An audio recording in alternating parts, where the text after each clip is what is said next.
all doing extremely well this Saturday night, the 12th. Yeah, haven't got my specs on. No, my specs are not on. Don't know where they are. Yeah, hope we're all doing extremely well. This Friday evening, probably my favourite day of the week for many reasons. Saturday tomorrow. Football's getting a little bit closer as well. So look, guys, let me know how we're all doing in chat. Jaden, legend of the chat, is in the house. He says, I'm back. It's been a while. Sorry, I've been poorly. Jaden, I hope you're feeling well, my friend. It's never nice to hear when people are not feeling great. It's that time of year, isn't it? Where people don't feel great. I'm doing fantastically well, mate. It's a Friday night. So look, guys, go and grab yourself a beer, go and, a drink, a Coke, whatever you're up to. But Jaden, look, mate, I am glad that you're feeling better. So look, first thing to say is I get into this amazing community. We are not the smallest, we're not the biggest, but I'm telling you now, we're the best. I'm very fortunate to have you guys here. Absolutely fantastic community. The late show last night was brilliant. This afternoon show was really fantastic as well. I'm just really appreciative that you guys are here. Jaden, mate, look, I take that, mate. I truly do appreciate that, Jaden. It means a lot to me. You can go anywhere. There's millions of people out there, millions of places that you could be, but you choose to spend your time here. So, mate, I don't forget, and I really do appreciate that. Palace is in the house, legend of the chat as well, mate. I hope you're doing extremely well as well. It's a Friday night. Late show as well, so fantastic. Look, get into this chat. The only thing we do ask is, look, be respectful to the community, be respectful to each other, be respectful to me. Otherwise, a banhammer comes out, and we don't like to do it. We don't mind the banter. I absolutely do not mind the banter, as long as it's in good spirit. Toleration is pretty much quite high, other than people being rude. Palace, happy birthday. It's impolite to ask a lady their age, so I can ask you as I'm assuming you're a young man. But yeah, happy birthday. I hope you're doing extremely well, my friend. It's always nice to hear people's B-days. It's always important, my friend. Second of all, to say, look, I'm not a dictator of this chat. Hopefully you sort of kind of have been here now enough to know that basically the reasons why these shows take so bloody long is because I do genuinely read out most of your chats. So yeah, get in there. I want to know all sorts today. I want to know about I want to know about anything tonight. So this is the late show. Pretty much most things go tonight. I will be talking about the press conference that Ruben Amorim, and I give you my opinion on that as well. The embargoed section is out tomorrow, so this is just the kind of first part of the pressure. If you don't know the difference between the two, is basically you've got a section that sort of doesn't come out until the next day. That could be sort of more controversial bit as it was, so they don't give you every single thing from the press conference in the one go. It's almost a bit like when you go to like a movie and you've kind of got like an embargo for a couple of days or weeks. Pretty much the same thing. So get into your chats. Because I'd absolutely love to know your thoughts, feelings, transfers. The last night show I thought was fantastic. We went through the Q1 financials. There's lots of stuff flying around the financial thing that I would love to. Again, we can talk about that as well. So, yeah. So look, get into that.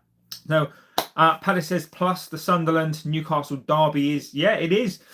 Palace says we lay City on Sunday. I hope you do. I hope you do. Do an over City. And look, there's I've got respect for all fans of stuff, but look, it's always nice It's always nice, you know, for the banter. Jane says, "Where is United in the league? We are sixth, mate. We're sixth. Don't read too much. Don't read too much into being sixth, because you know in some respects it is a little bit of a false dawn at times. But you know, look, we're there. We're in it. Are we in it to win it? I don't think we are. Jane says we are second. You know, like City.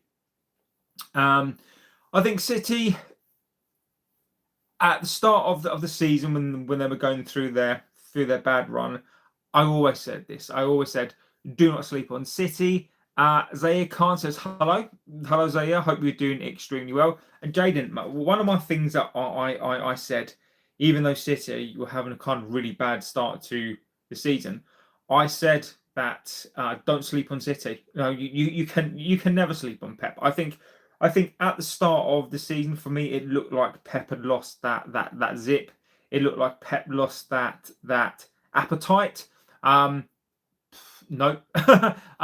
So you know, City are still there. Zaire says, "Do you think City will be the champions?"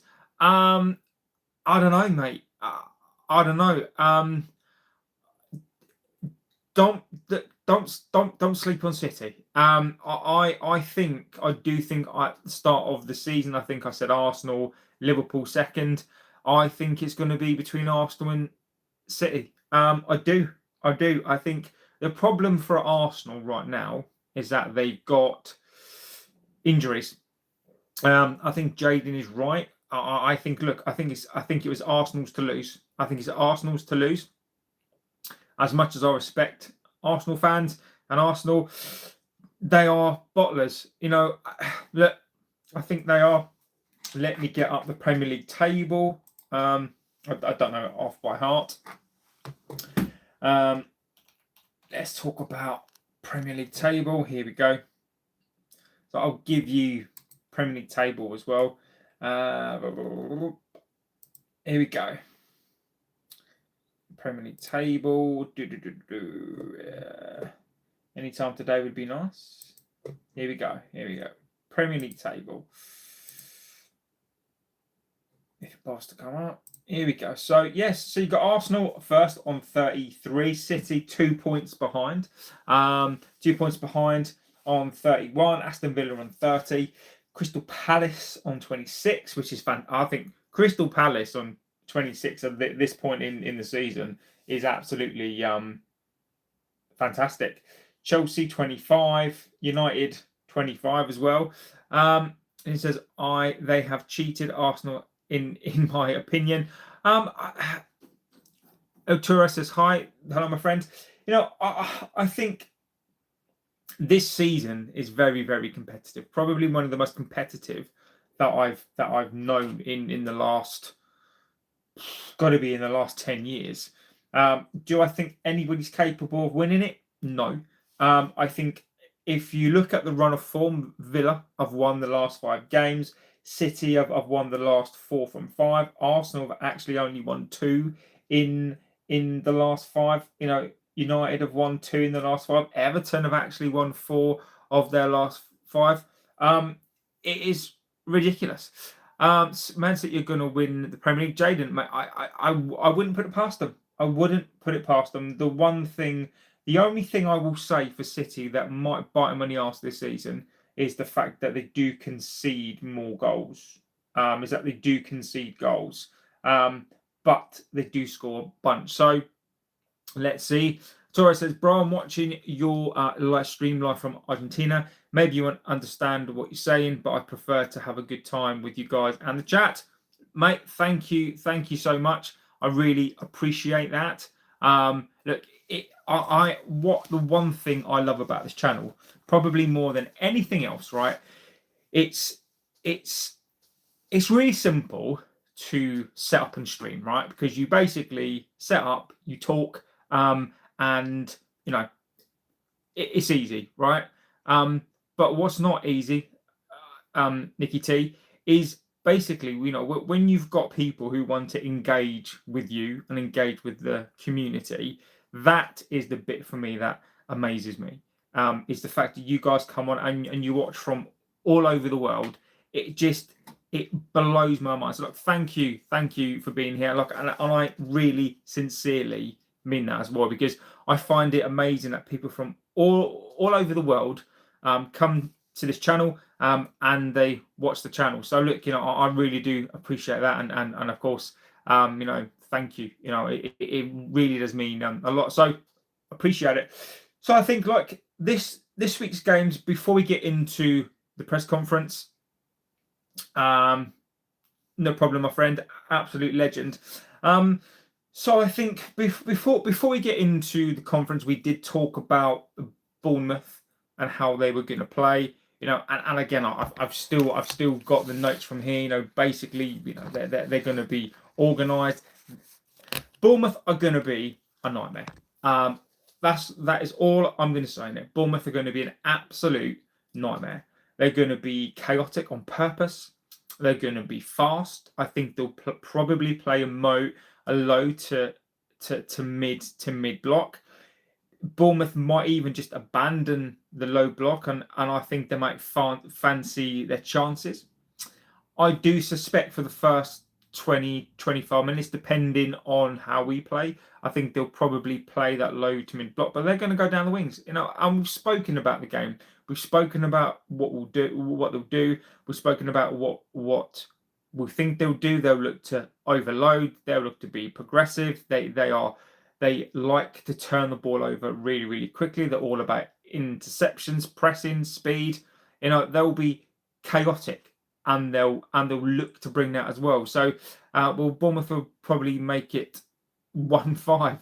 I didn't really go over what I thought the score would be.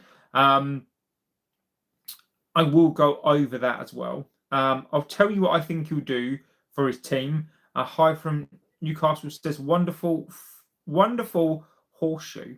That's a cool name, actually. Look, I hope you're doing extremely well. Newcastle, Sunderland on the weekend as well.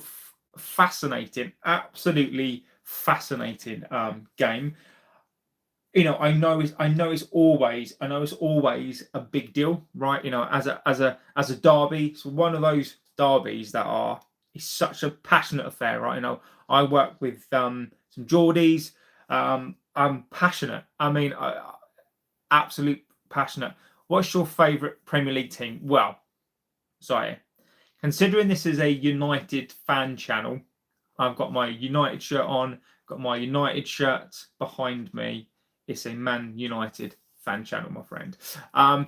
Yeah, Newcastle, I think, is absolutely fascinating. You know, when you look at the games as well, you know, when you look at Chelsea, like when you go through this league, it's so competitive.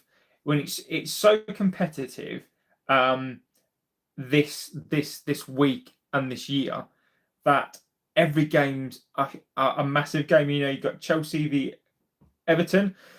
If Everton win, let me grab it up. I mean, the permutations after this round of games, and this is why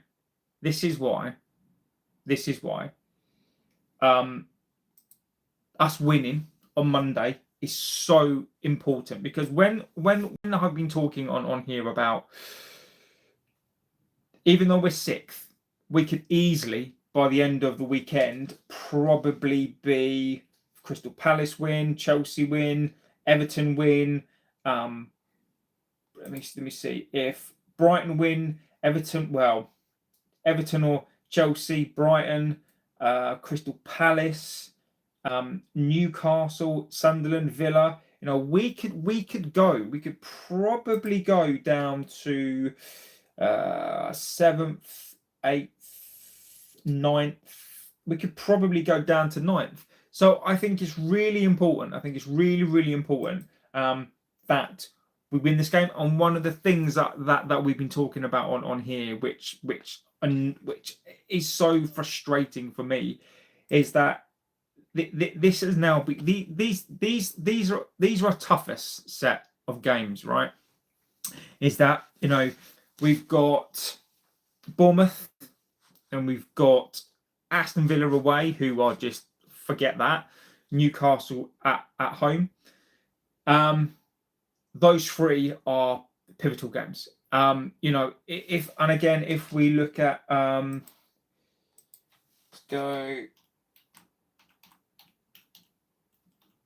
go fixtures as well. Okay.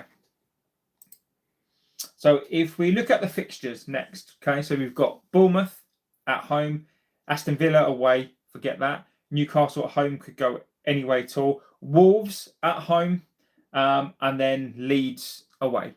So the problem that we got is that these games where we, you know, Aston Villa could have been a draw or a loss.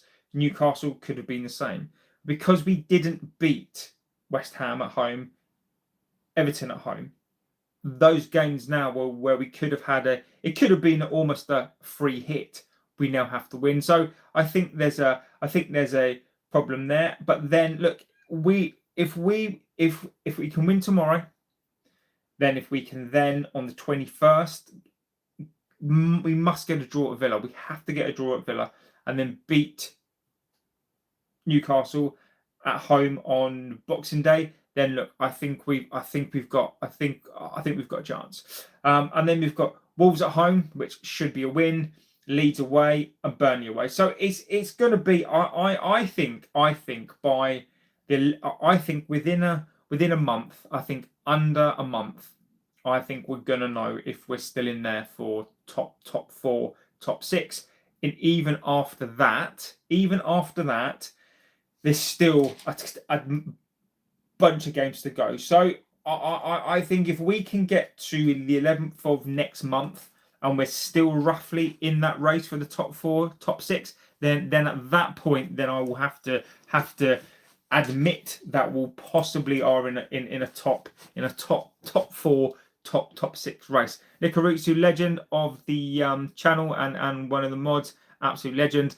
Grace, as well as a legend, says, do you think Mainoo would be better suited in a diamond in a midfield? Title race? Nah. But Grace, this league is so congested right now. We are 8 points behind Arsenal. You know, Grace. Look, I've called out other channels for that, right? Let's get through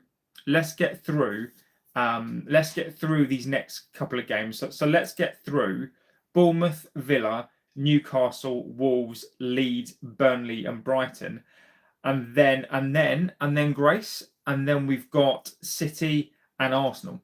So if you put a run of games together, you beat City at home and go away to Arsenal and win, and you've just won those games, you know, and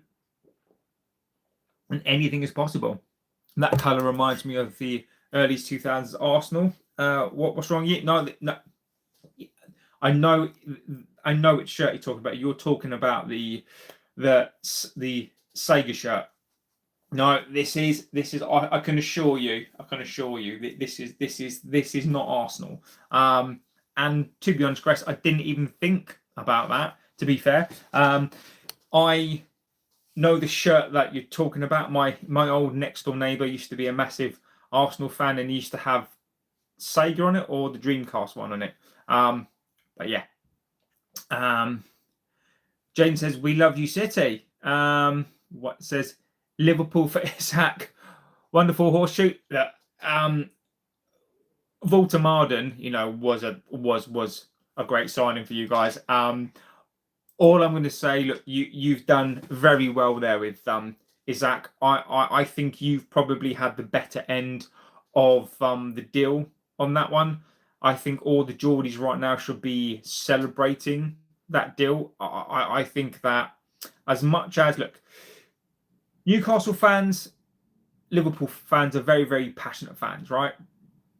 You know, Isaac, you treated him like one of your own, and you expect loyalty back. I get that. But it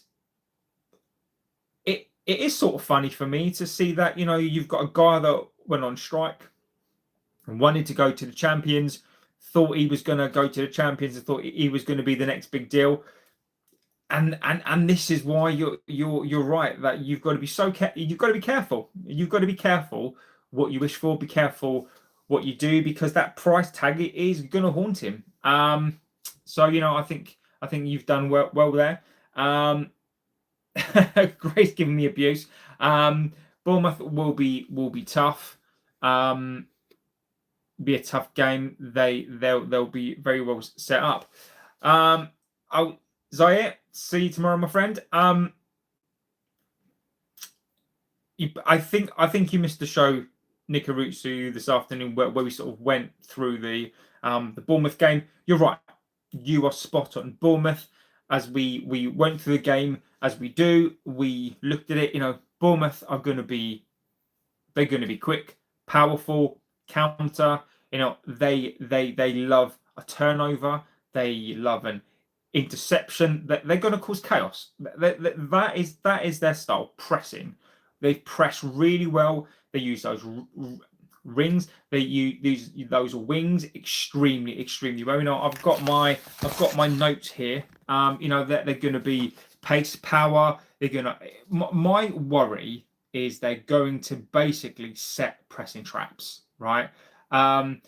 Nick who says, yes, Salio went for an afternoon nap and woke up to you saying you'll ask goodbye. Nick, my friend, not a problem. I do love an afternoon nap, but you know, I don't blame you. An afternoon nap is absolutely called for at times.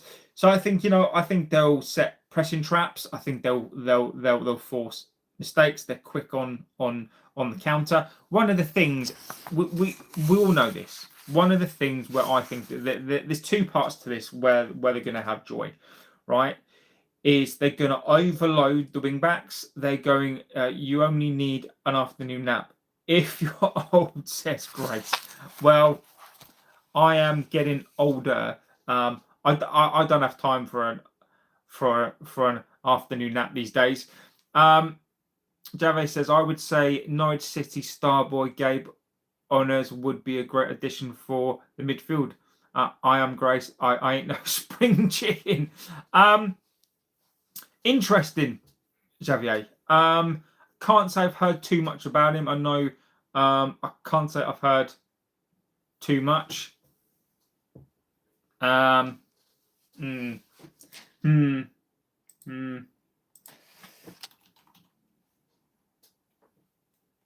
me look. Callum says hi. Yeah, I know he's trolling. I know he is. Yeah, I know he is.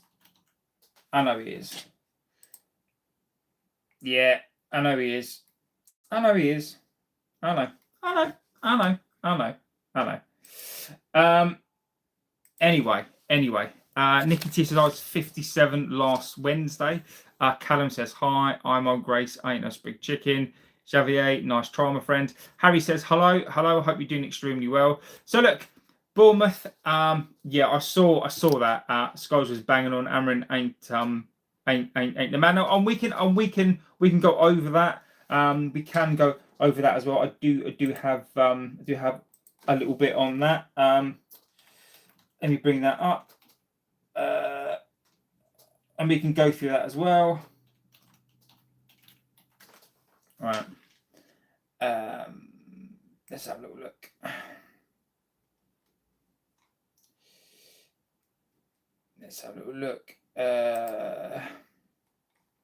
Okay, so I've got that up. Yeah, I have. Look, let's get into Scholes as well. We can talk about all that stuff as well. Harry says he's still in a job. It baffles me. When is our next game? Callum, our next game is on Monday.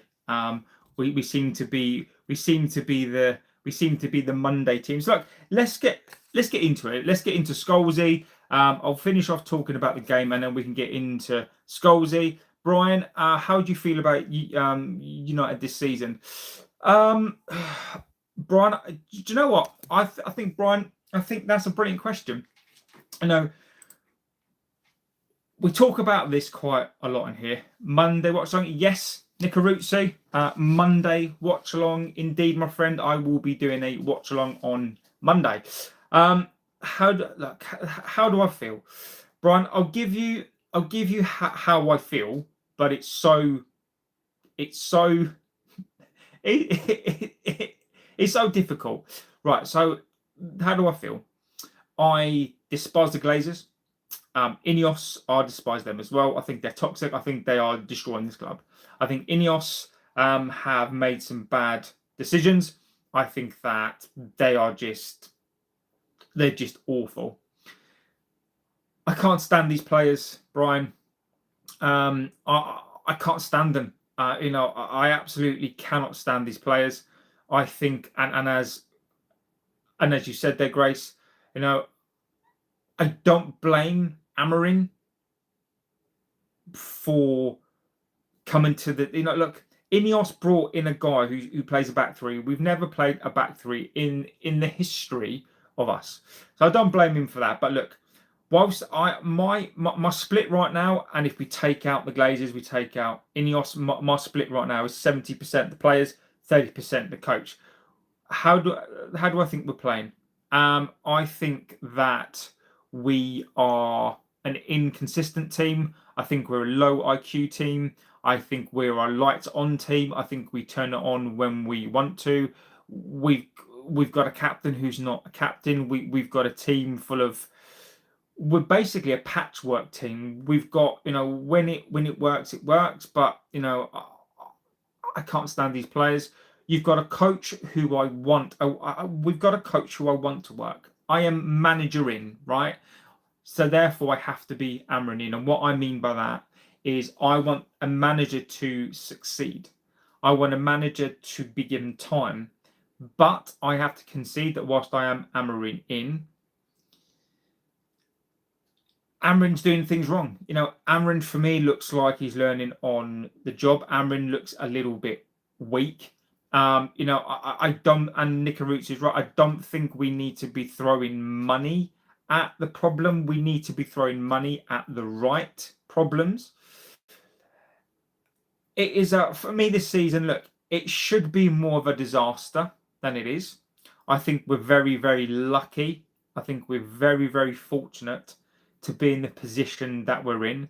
I think that what's going to happen is unless we buck our ideas up, the league will peter itself out in terms of you will start to see those teams start to progress ahead. Aston Villa, for starters, Aston Villas are there. So I think what we are going to see is if United are serious in getting this top 4, top 5, top 6, we can't lose anymore. So it's it's a multi-layered answer. It's a multi-layered thing. But look, I do agree. I want to give the manager time. Now, I really do. I am manager in right now. I am Amorin in. But look, Amorin he doesn't do himself any favours at all. Let me go back to the chats, guys, because I do read out your chats. Grace says Scholes is a little ginger prick and needs to shut the F up. I like that. Grace says 3-4-3 isn't the United way, like we haven't been playing 4-3-3 for the last 10 years. Exactly. Grace she's on it tonight. Back or sack really rests on Ineos. And Sully, it does really, doesn't it? It really does. It totally rests. Look, many of you are like me. You're sort of Amorin in, but you're not overly convinced. I think people are Amorin out. It ultimately, for me, depends on whether this is the situation that I think that we've got, right? And I'll talk about it as many times as we like.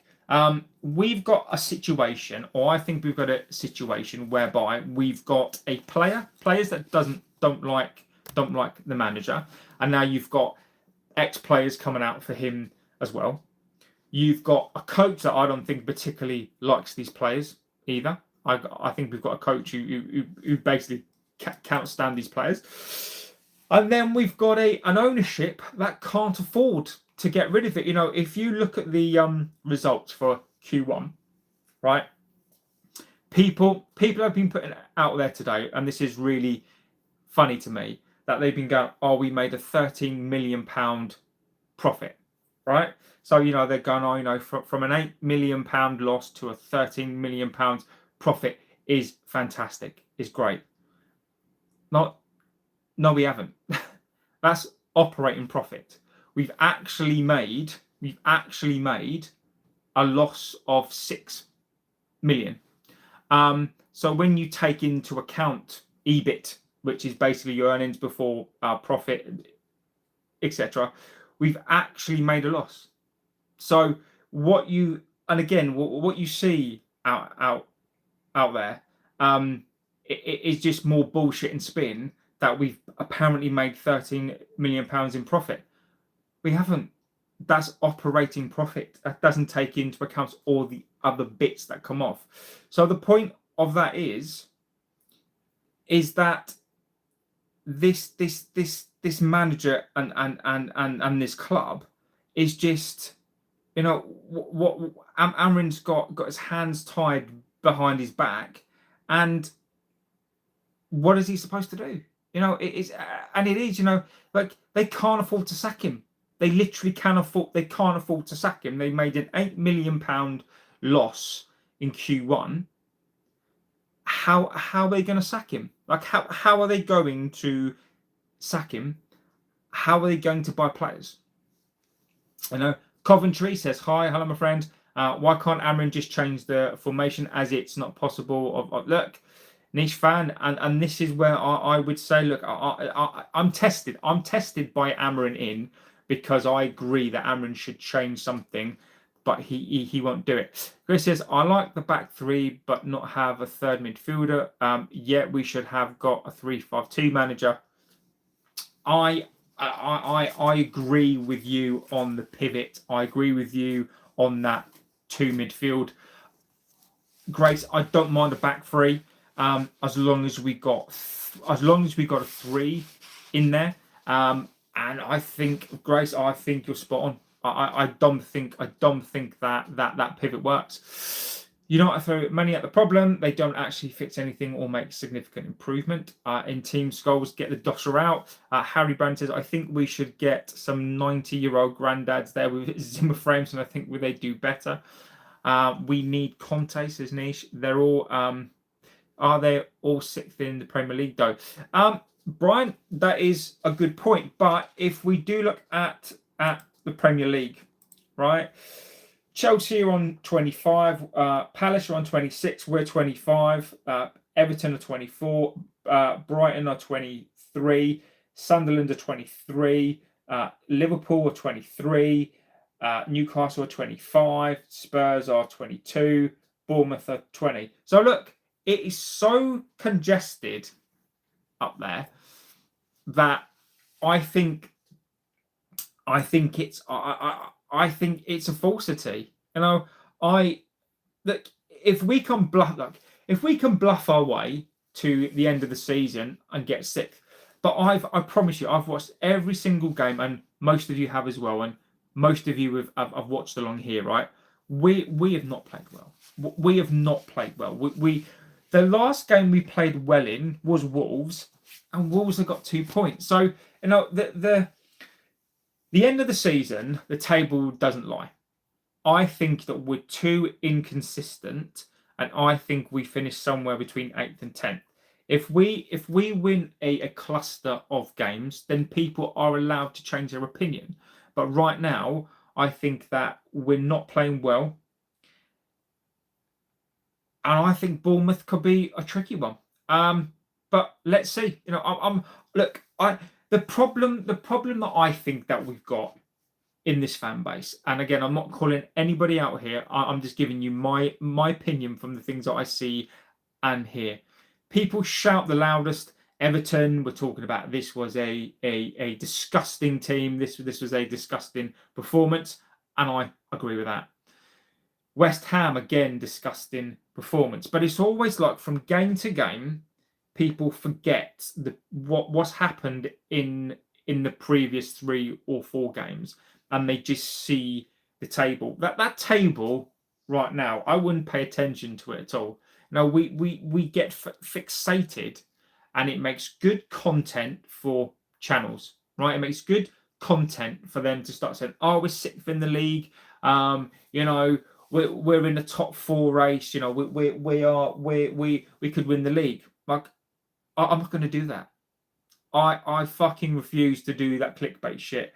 I would, for me right now, I am ignoring the league position right now. For me, is an irrelevance.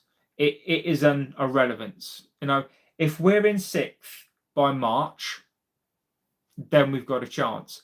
But those people who are so fixated on this league right now are the ones who are trying to spin up content, are the ones who are trying to basically make something out of, you know, look, 6th is great, but this is still, we're about a third of the way into the season, and we've got a bunch of games, you know, like Aston Villa are doing fantastically well, Crystal Palace are doing fantastically well, Chelsea, now Liverpool might come back into it as well. So look, I as much as, you know, look, it's great that we're 6th, it means nothing to me. It means nothing to me until we get to about March time. MLPRK says United need to understand that we are not Madrid, where we can change managers because it's not working. We have lost that privilege 10 years ago. I think we need to do something different. I think we need to be a different club. That one of the fundamental things I think people, it is, for me with this club, I think you've hit the nail on the head there. I think people either forget. It's like let's just say you've got a credit card, right? And you go and you spend 2K, right? And you've maxed yourself out, right? And then you sort of think, oh, you know, I've got to pay it back. But, you know, you're fine. You know, you get paid every month, but you haven't really got sort of enough cash to really pay, you know, to pay off the debt, right? But in your mind, the debt isn't really there. You sort of know that it is, but it's not really there because you can't see it, right? And the reason why I mention that with your comment is because you're spot on. Like, we've got no money. Like, this is what this club does, right? So this club this week has posted the Q1 results, right? And they've let it be slip out there that we've basically made £13 million. So it's basically a turnaround from, I think, the last time in Q we posted an £8 million loss, but they've spun it round to a £10 million, sorry, a £13 million profit. So which means that what they're trying to say with that is that we're making money again, right? We're not as operating. We've actually lost another 6 million, right? And the reason for that is because we're skint. You know, we're talking about signings, right? We're talking about Semenyo again, which is a load of fucking nonsense. They're talking about players to sign. Like, we've got no money, and you're right, because we can't sack a manager because we can't afford it. We literally, Ineos cannot afford to sack a coach, and also we are not Madrid. We are not that team, and I think we need to be different. You know, whereas sacking a manager got us, whereas backing these players and sacking a coach, where have we gotten to? We've gotten to this situation now whereby it is devastatingly scary. We need to give the manager time. Red Devils have fallen far. They need to look into their academy and develop new talent. And that's something that we don't do, but I do agree with you. Steve says we are the Dallas Cowboys of football. We keep winning sod all and generating shitloads of cash for the Rat and the Glazers. Agree with that, Steve. Sally says people don't separate the issues and pin it all on Amorim. People, yeah, it's true. It's true. United need to act rather than just talk. All this chat of transfers in Jan, and we probably get a load of AliExpress players, whilst other clubs snatch up our wish list. Nikarutu, right, mate? Right now, I'd settle for an AliExpress player. I'd settle for a Temu player. I don't even think we're going to get that. And I've said this many times, and you can come back and quote me on this. I've been saying this for months. It's going to be Gallagher on loan or zero or zip, because I think what we want to do is we want to limp over the season, because Sir Jim fucking thinks this team can finish fourth.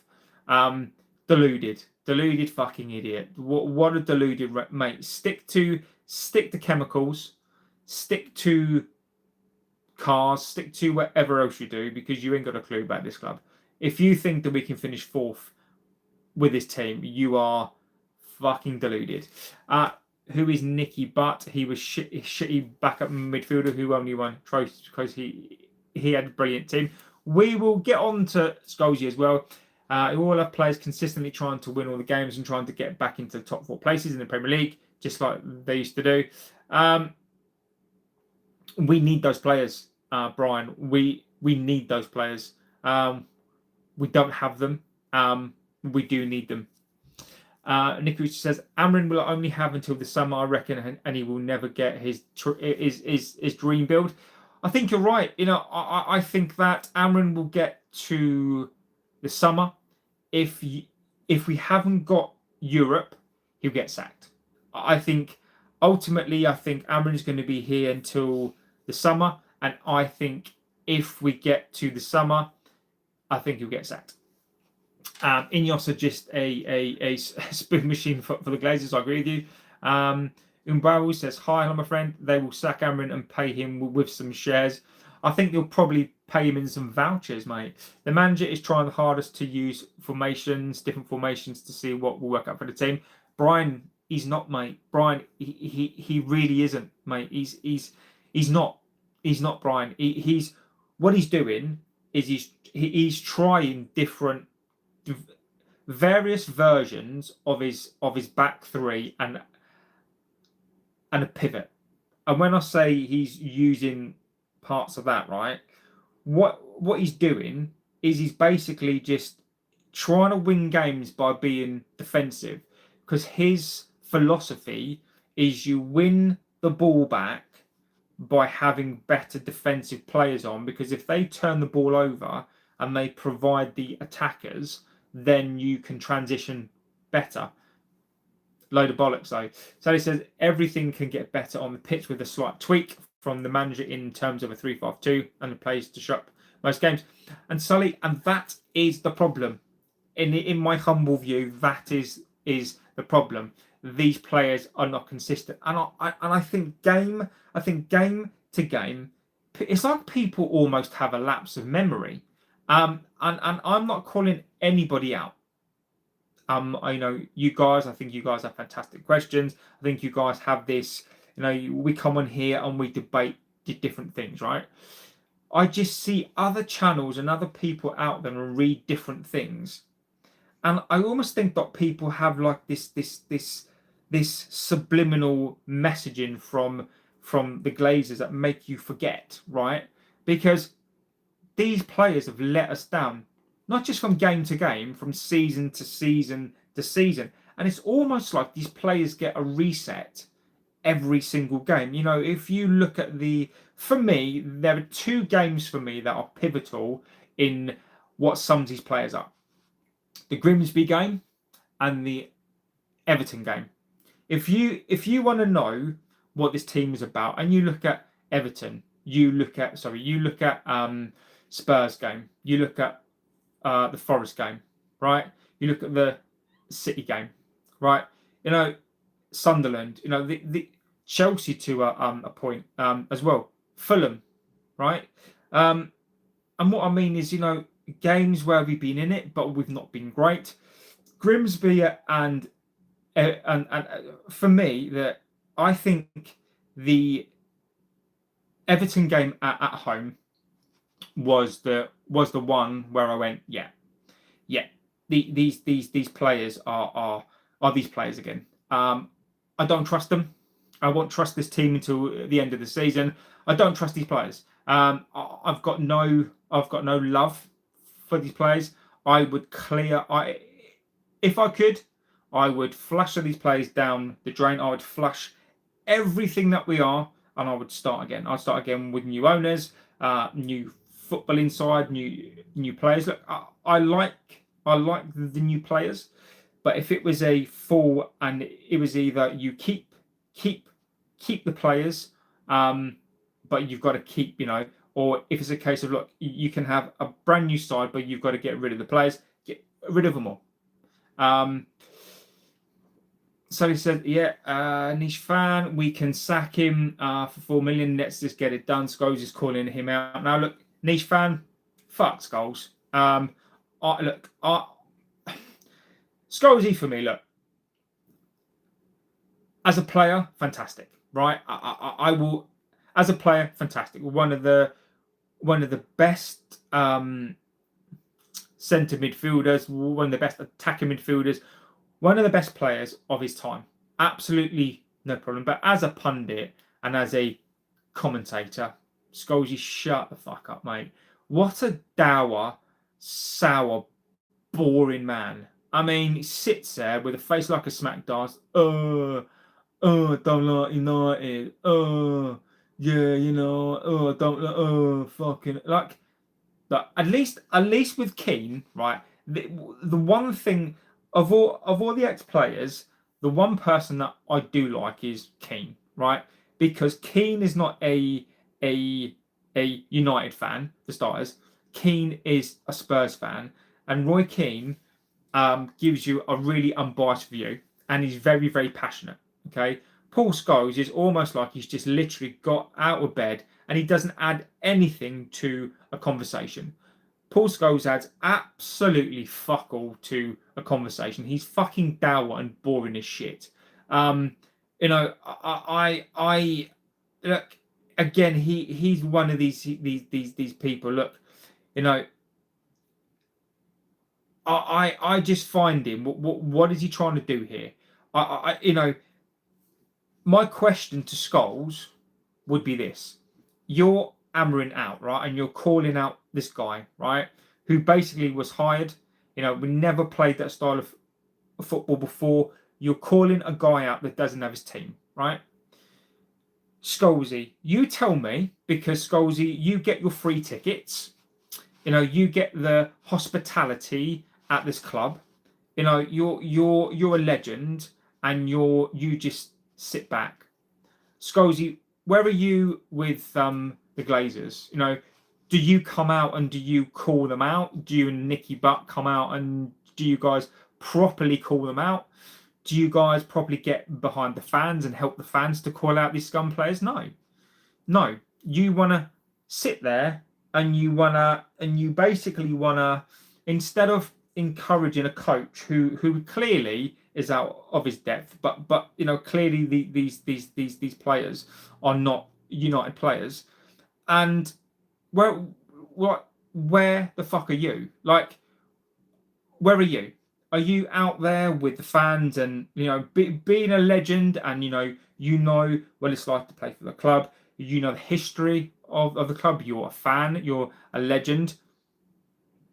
Where are you? Instead of calling out a manager, get off your fucking boring ass and do something. Instead of just being fucking sat there calling out a manager who's literally trying to limp us over a line. If Amorin fails, Scholesy, we're fucked. If this doesn't work this season because Ineos have fucked up, then how does it help him? Fine, critique him. We all know the errors and we all know that there's issues. We can all see the issues.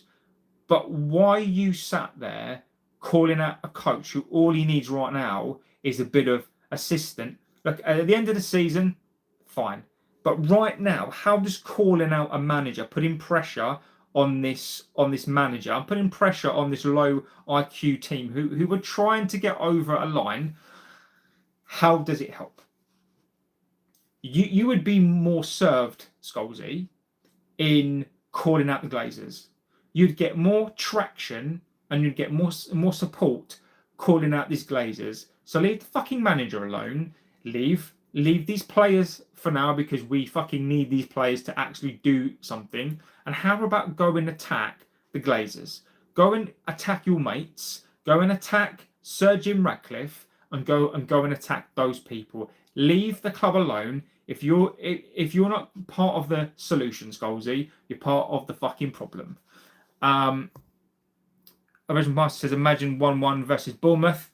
Amorin clearly knows what he's doing. It's our players, bunch of charlatans. Amorin's underlying stats show we should be top of the league. Look, Budgie, I agree with you, mate. I as much as Amorin frustrates me and he pisses me off, he really pisses me off, we've got to back him. This is Ineos has the money it can put into the club. It baffles me that they won't. Harry, and again, mate, that's an interesting topic of conversation. Lee Lebrani says, hello, good evening. Hello, I hope you are doing extremely well. Look, Harry, the problem is that you can't just get money into the club, right? Well, you could have, but Harry, mate, what you've got to understand, and again, mate, I'm not calling out your opinion. I think what you've said there, Harry, hits the nail on the head, right? But the problem is, Harry, is that Sir Jim is not in this for football. He's not in this to lose money. He's in this to make money. This is a profit. This is a profit. This is a profiting thing for Sir Jim. So you're right. They could put some money into this club, but Harry, they don't want to, and that is the thing. They don't want to. Name another team that plays a 4-2-3-1 or a 3-4-2 that has a number 10 in the pivot. Agreed, you. Herbie 5150 legend. Hope you're doing extremely well. Saying we haven't played well this season, is it seriously a lack of underlying stat show? Saying we haven't played well this season, is it seriously a lack of underlying stats? Budgie, my friend. You can stat me all you like, and I'm gonna respect your opinion. You're clearly one of these people that like stats, right? Let me give you an example of stats, right? The Forest game, right, mate. I've watched every single game. I've watched the pre-season games. I stayed up till 3 o'clock in the morning. I've watched every single game, right? I don't care what the stats say, right? We've created XG chances at this. We've done this and that. Budgie, we've been shit. Like, I don't care what stats say. Like, we've created XG chances. We've done X, Y, and Z. Mate, we've been shit. Like, the best example, Budgie, that I can say is a couple of after the Forest game, I had somebody on here telling me about stats, right? Who clearly never watched the game, because our stats were something like 25 shots, or to Forest's 5. We had 57% possession. We had all these stats. We were shit against Forest. If you look at the Everton game, you look at those stats. It on paper, it looks like we should have absolutely blown them away, right? We were shit. You look at the West Ham stats, we would probably, and I've not seen them, but I guarantee you probably say that we had more shots, XG. Budgie, mate, I respect people that love all that stat stuff, mate, but my eyes don't lie.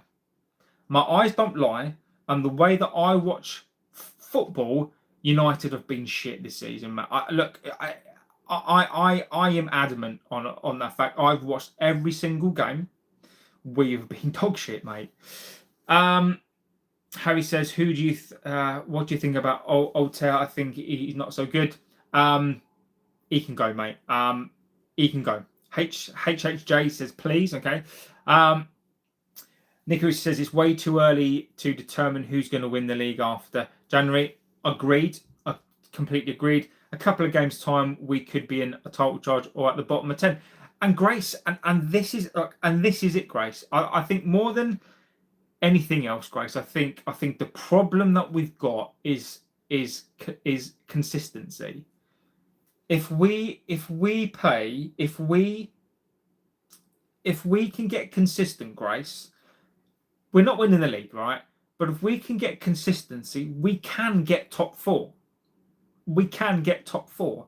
My problem with this team, I can't stand the team, but my problem with this team is inconsistency. I think we've probably got the players to do it on paper, but a combination of Amorin not knowing how to use these players, I think it stops us. Yeah, I'm not going to eat a banana. Wolves are doing good too. They're not. I think we should go a membership-based club like Madrid and Barcelona. Look, I've always said this, right? If I could pick an ownership type, right, and it's not going to happen, right? If I could pick an ownership type, I would pick it would be like a 51% fans and 49%, like an owner. But basically, the club has the majority share, right? That is the model that I would prefer to have. Owned by the fans. The fans have a say. I don't know how even that would happen, but I think that this club would generate enough profit and will be commercially viable. The problem that holds us back is basically the debt and the cost. But yeah, I think I completely agree. I think I would much prefer it to be owned by the fans. How it is, because I think the people that support United would make not his billionaire owners who couldn't give a flying flamingo to the club. But that's an improvement to last season. You got 15th, and again, yeah, but Brian, it is, and this is my point, right, Brian? And I've been consistent on this, and my consistency is this: we've got a team of players that finished 15th last season. They're still here. Pretty much that team is still here.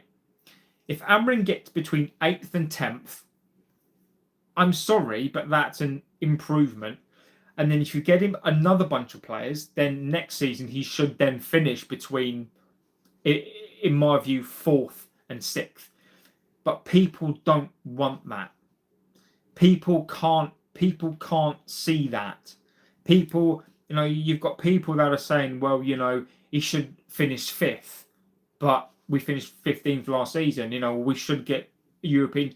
There's a completely media spin. There's an ex-player spin, media spin. This season doesn't help either. It's a ridiculously competitive season. Sir Jim saying that we finished 4th. Look, I think we're an 8th team right now. I do. I think what's going to kill us is the inconsistency. Donate £5 today to the Manchester charity so we can buy players in Jan.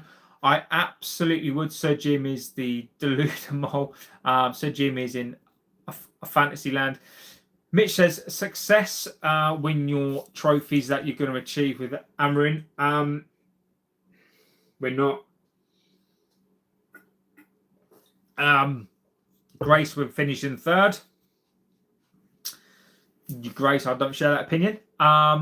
Trevor says, hi. I just want the manager gone. This formation is boring and doesn't work in the Prem because the best players don't want to be wing backs. Let me ask you a question, Niche fan. Let me ask you a direct question, right? What happens, and just be honest here, right? Because I am I'm honest, and I'll answer the similar sort of question, right? So what happens if Amorin goes on and wins the next 6 games? What happens if Amorin still plays the boring style and goes and beats Bournemouth, Aston Villa, goes and beats Aston Villa, Bournemouth, Newcastle, Leeds, the Burnley, Leeds, Wolves, Arsenal and City? but Nish fan, we're playing the same sort of football. It's boring, but we're winning. Are you still going to want the manager gone? Like, that's all I'm saying, right? And then I will reverse the question and say, if we lose or draw the majority of the games between Bournemouth, Aston Villa, Newcastle, Leeds, Wolves, Burnley, Arsenal, and City, if we lose the majority of those and draws, would I be Amorin out? And at that point, my answer to that would be yes, because if the reason why I would be Amorin out at that point is because it would mean the players have down tools, and Amorin will go. So there's no point in me being Amorin in at that point, because they will pull the plug. But I'm just asking you the sort of reverse of that, Nish fan. If we went out and beat all those teams but playing the same football, would you still be Amorin out, or would you change your mind and be Amorin in? Because the only reason why I asked, and look, people are entitled to change their mind. People are entitled to change their mind, right? I'm just interested in those opinions that are Amorin out because of the style of football. But if the style of football is boring but it wins and it gets you top 4, would you still be out? And that's just and that's not to call you out, by the way. That's just more of a, I'm interested to know where Amorin outers are. Player FC, where is our CF? No, it's this mentality that we're still like how we were in the 1990s, and will always be that good because they're United. I agree with you. It's delusional nostalgia. Yeah, I agree. Oh, please, not the Grimsby game. What an absolute joke and time I will never forget. We've played all the formations before and not worked. Sack Amorin. Recall Rashford, Baleba, and Gomez play Dorgu just as fullbacks. Ahmad as a 10. Bench Bruno playing in Boomer right wing, Cunha 9. Rashford's not coming back. Baleba, mate, the problem is here is where are we getting the money from? And if Rashford comes back, that's 300k a week that we've got to give him. Rashford doesn't want to come back. And look, I absolutely don't blame people for Rashford right now, because he seems to be playing well, and I would admit that he's playing better. But he's not coming back, mate. He's not coming back. I've heard people blaming Cunha, Foreman, Amorin, and Sully. It is ridiculous. Liam says, "What do you mean, F Scholes?" Look, Liam. In terms of Scholes, and I don't know at what part you've come onto it, right? Is look, I've got no problem with Scholesy having his say on managers and players, right? But Scholesy, for me, I'm sorry, he adds nothing to the conversation. He sits there with this dour fucking look in his face. He sits there, and look, just because you're a legend of this club, and I am not taking away that Scholesy is not a legend of the club. You can be a legend of the club and you can still be a wanker. You can be a legend of the club. You look at Giggsy. Giggsy's a fucking legend, but total tosser. My point with Scholesy is, instead of calling out a manager like he always does, call out your mates. Call out the Glazers. Instead of picking up your tickets, instead of picking up all that free stuff, because you live on the name, which is fine, because that's what that's what Scholesy's earned. But calling out the manager at a time where this team is screwed anyway, shut the fuck up. Like, I've got no problem with Scholesy being a legend and Scholesy saying things about the past, because even I've said on here about these moany whiny players who were going in on these ex-players, right? When a lot of ex-players are critiquing them on what it means to play for the club. But there's a line. I think Scholesy, for me, look, I am... Scholesy, for me, is not adding anything to this conversation. All Scholesy wants to do is bitch and moan and say that this coach is not the right guy. That's fine with me. That's fine with me. But suggest something in Scholes.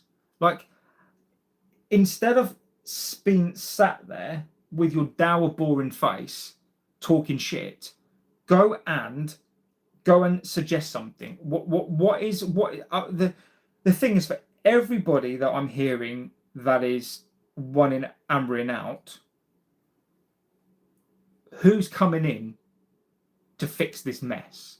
Because we can talk about Emery, we can talk about all sorts of stuff, right?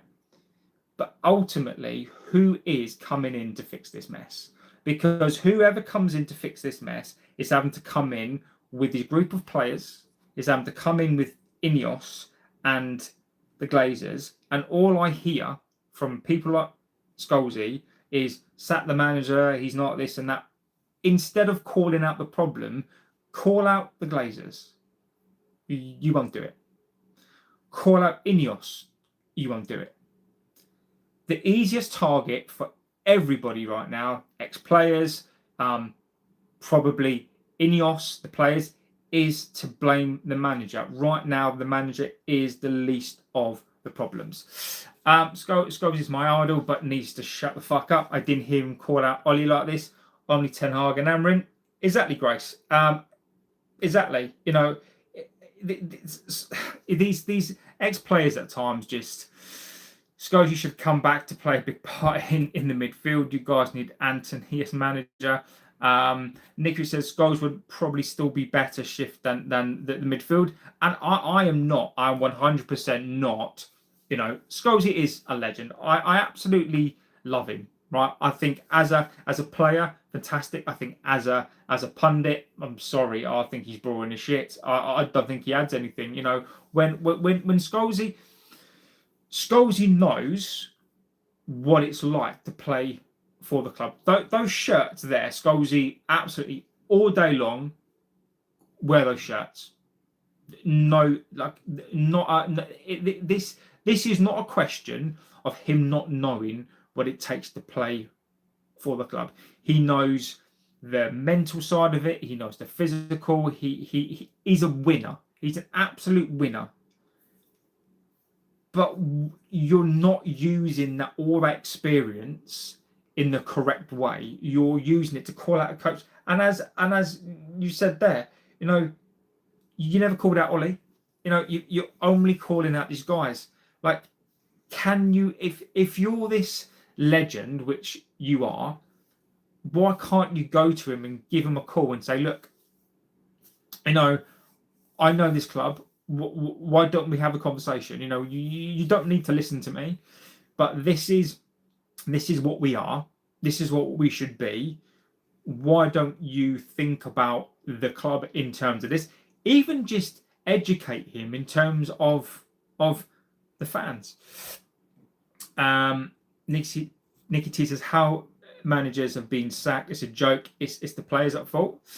CR7 to come back with Zlatan. No players would mess around. The players are pants. Agree with you completely. Nicaruzzi, players will always be at the centre of the problem. A good manager knows how to motivate, and he's got to get. Liam says this is madness. Scholes was measured in what he said. He simply said what he believes. Look, the problem for me with Scholesy, look, Liam, look, I get it, my friend, but for me, Scholesy just even look. The problem with Scholes is he seems like he's measured because he's so fucking dour and he's boring. Look, that is just my view. I don't see what Scholesy adds to the the conversation. This, look, what is winding me up right now is that you've got people like Scholes, and look, I get it. You know, he's just saying what he's saying in his boring way, right? Sorry, Liam, I find Scholesy boring as shit. I find, and people may find me boring as shit, and that's fine with me, right? My problem with Scholes, and yet you can call him measured, I call him boring, right? Is that at a time where Amorin needs support, and at a time where he doesn't need ex-players to basically compound the situation, because there are many people in this fan base, many people right now who believe this coach needs to go. Many of you do, and I get it completely. I find Scholesy biased, and that bias just feeds the rhetoric of a certain population of people who run him out. And I'd still be annoyed if Scholesy was talking about keeping him in at this point, because I don't think ex-players should be having a conversation that influences a certain demographic of fans. You know, I think they have an obligation to be a neutral party, because they know that influence is so good. You know, you look at the way that they had the conversation about like a menu. You know, as much as people are entitled to their opinions, and I get it completely, right? I'm not disputing that, but it's when the influence is there from people like that. Then right now the problem is that we've got ex-players having their views, which they will. You've got a fan base who either want Amorin in, Amorin out, and you've got all this stuff floating around, right? And the main culprit of this, Ineos and the Glazers, are hardly getting any flack. And I just think that I just think that the problem right now is you've got these ex-players who are talking about this club, and they don't really know this club right now. You've got players who are pissed off with the ex-players who are low IQ babies. It almost seems to me like there's a confrontation right now between ex-players and what's going on at the club right now. And in terms of, instead of ex-players and the club coming together and these players all trying to learn from each other, there seems to be conflict. And I don't know whether that's because Ineos or the Glazers won't let ex-players access the full club, whether or not these players are just like, they think that they're better. I just don't think these conversations, and I don't think people like Scholes need to be coming out and basically saying that he wants Amorin gone. I think that they need to be relegated to get good, kick up the arse, and think about the shit show that they're creating. Harry, I disagree on the basis of this. If we go down, the Glazers will still be here, and it will suit them down to the ground, on the basis that they will still make as much revenue from home games. They'll have more games in the Championship, and yes, whilst their income will be lower, so will their costs. They'll have minimum costs, and I think profit-wise, they probably would make the same amount of money.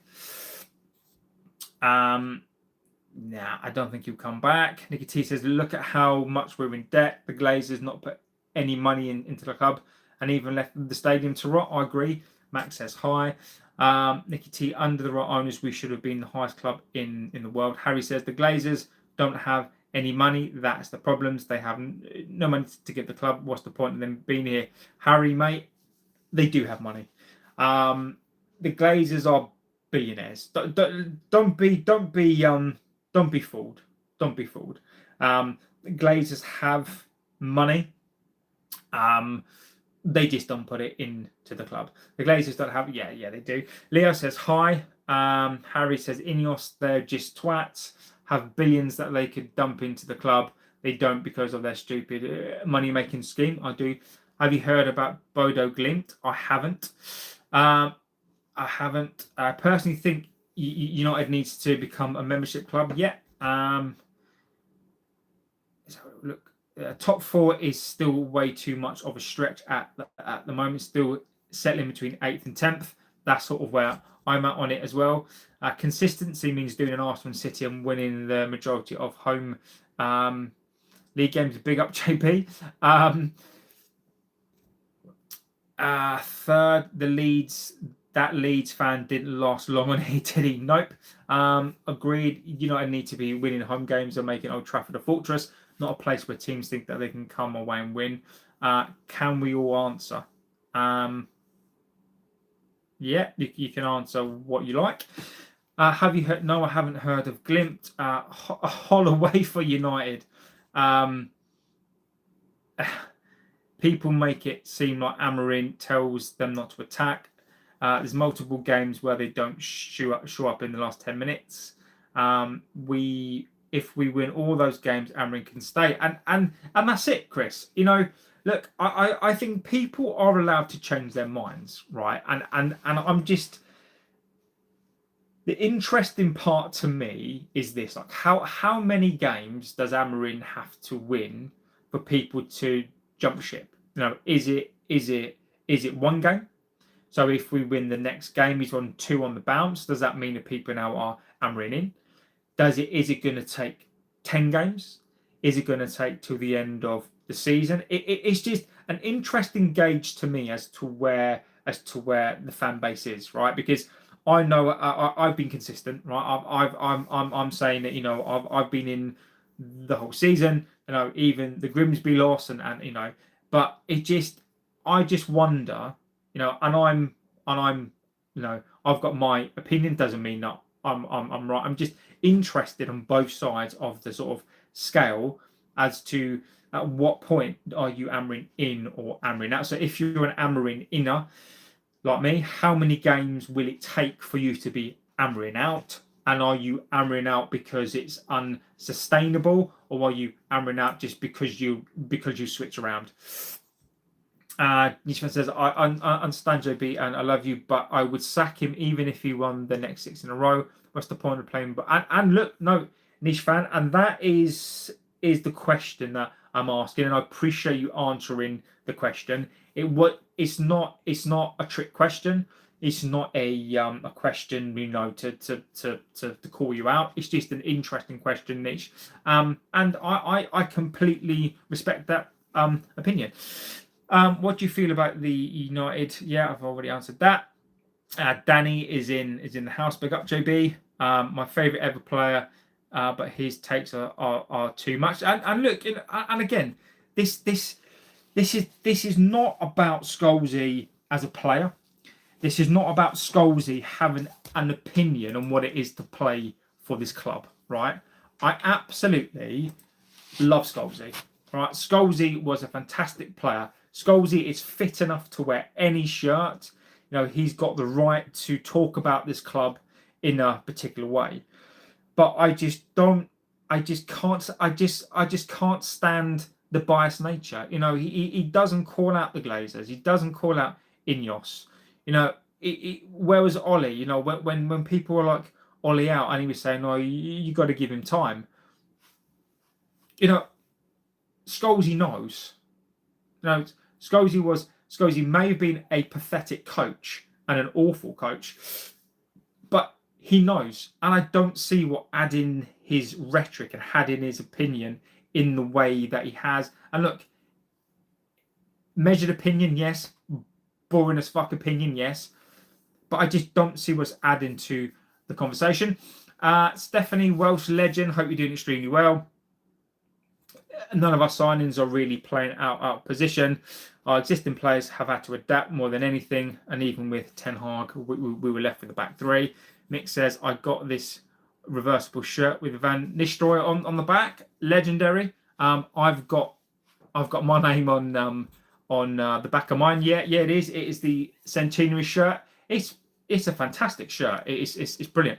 He even says, not being rude, but Scholesy literally said he can't get tickets because he wouldn't know who to ask. So that's a redundant critique. Okay, fine. And Liam, I'll take that on board. But everything else, my friend, and look, Liam, we don't always agree and stuff, right? But he still does. Look, for me, Scholes, he doesn't do enough. You've got Neville, for example, who never calls his mates out. I don't understand. And to go back to that point, Liam, is if Scholes got nothing to lose, why wouldn't Scholes jump in with the fans? I just don't think that Scholes is saying what he has this week and the timing of the things that he says, calling out another manager. I just find it unbearable. I do. Also, what does Scholes facts have to do? What does Scholes facia have to do with his words? I don't get it, mate. Look, and again, Liam, we like. I get what you mean, right? But if this is what you mean, right, is that Scholes, I think, sometimes comes across more measured than what he appears, is because he's so fucking boring. I don't think Paul Scholes is purposefully measured. I don't find Paul Scholes particularly, when you've got people who really think about the things that they say before they say them, because they are strategic in the things that they say. Scholes is not a deep thinker. That is not Scholes. Scholes is boring as fuck. And the reason why Scholes comes across like he's measured, Scholes comes across like he's just got out of bed. And look, you can agree with that or not. But look, I'm just pissed off. I just can't believe, again, you've got the media that have come out for Amorin sort of last week or the week before, and now you've got ex-players. It starts now. And look, I don't mind people being a fan of Scholes. Look, we don't have to agree on our opinions of ex-players, on the things that they say. We respect that point. But I just think, for me, it's the beginning.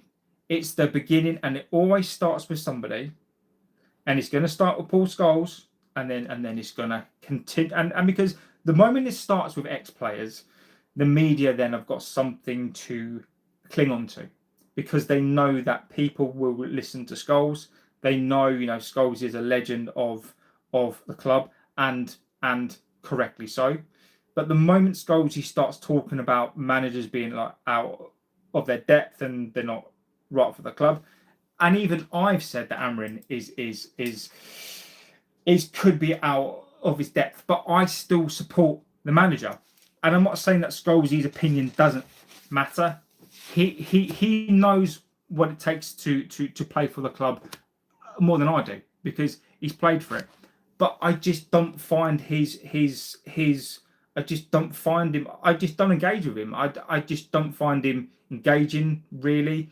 I just don't like Scholes as a commentator or as a pundit. I just don't.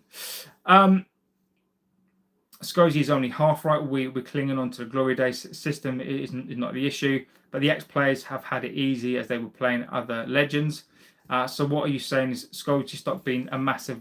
Well, no. That's not what I'm saying, is it? Because I'm not saying... what you're saying is Scholes stopped being a miserable you legend. Look, that's not what I'm saying. I'm saying Scholes, be as miserable as you like, because I am at times.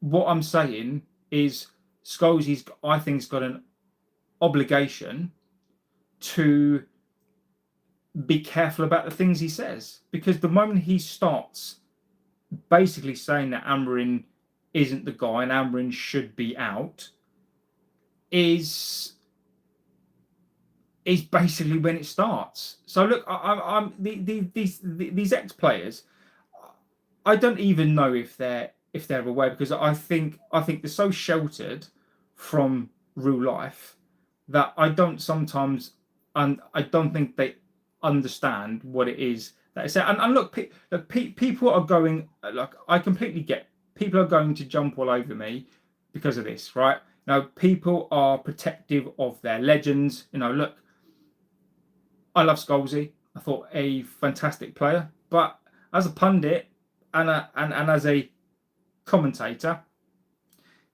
everyone's entitled to their opinion, even Scholesy.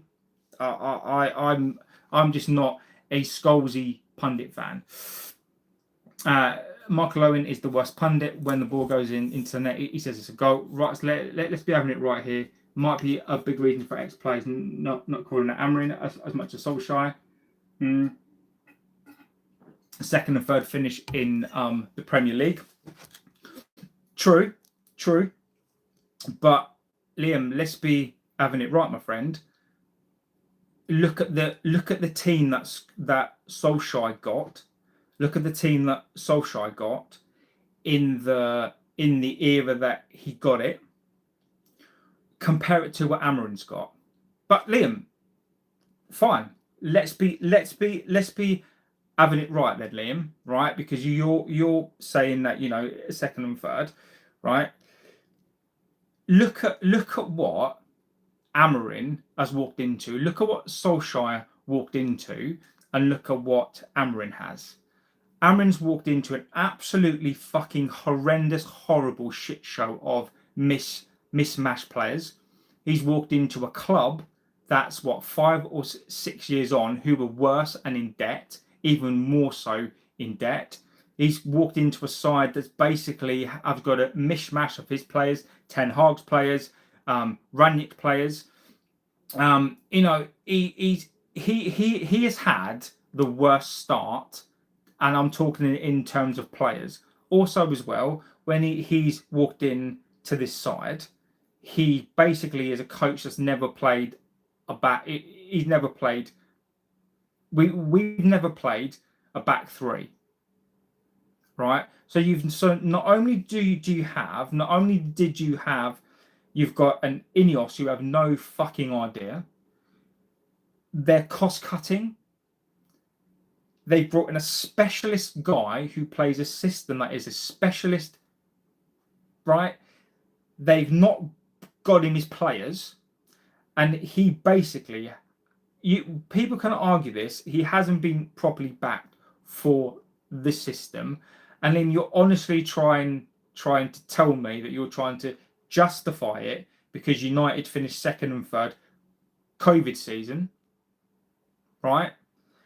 And you look at what Solskjaer walked into, and the players that he had, and the players that were performing at that point, compared to what Amorin has walked into. Amorin has walked into an exponentially worse situation than that. So I get it, but let's be having it right, Liam, and let's be having it fair now, because what Solskjaer walked into and the players that he had, Amorin has not had the same. Amorin has actually walked into a fucking nightmare, worse shit show than anybody has.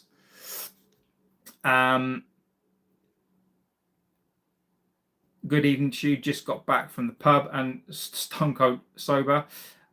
Need to get Davey Moyes back. I met Scholesy years back in our race course. He was recovering from an injury and tried to remain incognito at our local press spot. Look, Scholesy is a legend. There is absolutely no. I'm not arguing that at all. Jose Ten Hag, Moyes had win rates around 53%. Amorin's is at a shocking 38%.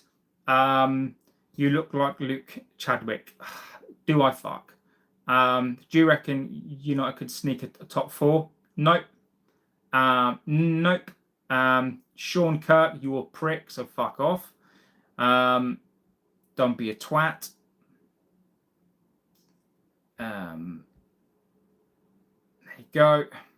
Will Arsenal win the treble? No. I would. will Arsenal win the league? I think the question here is really will Arsenal win the league? So I think Arsenal should concentrate on winning the league rather than trying to win 3 cups.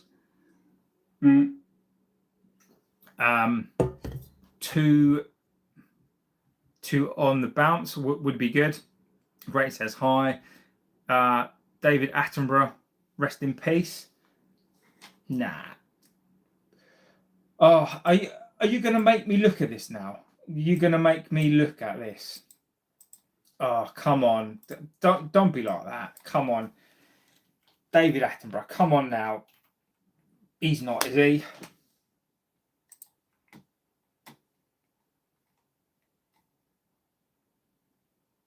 There you go. He's fine. He's perfectly fine. There you go. Perfectly fine. Amorin out a 10 loss on the bounce. His win rates are, and you know, look,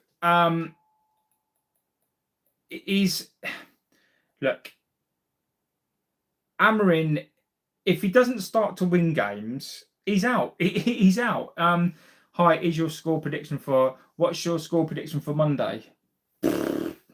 I don't know, mate. I don't know. I don't know. I really don't know.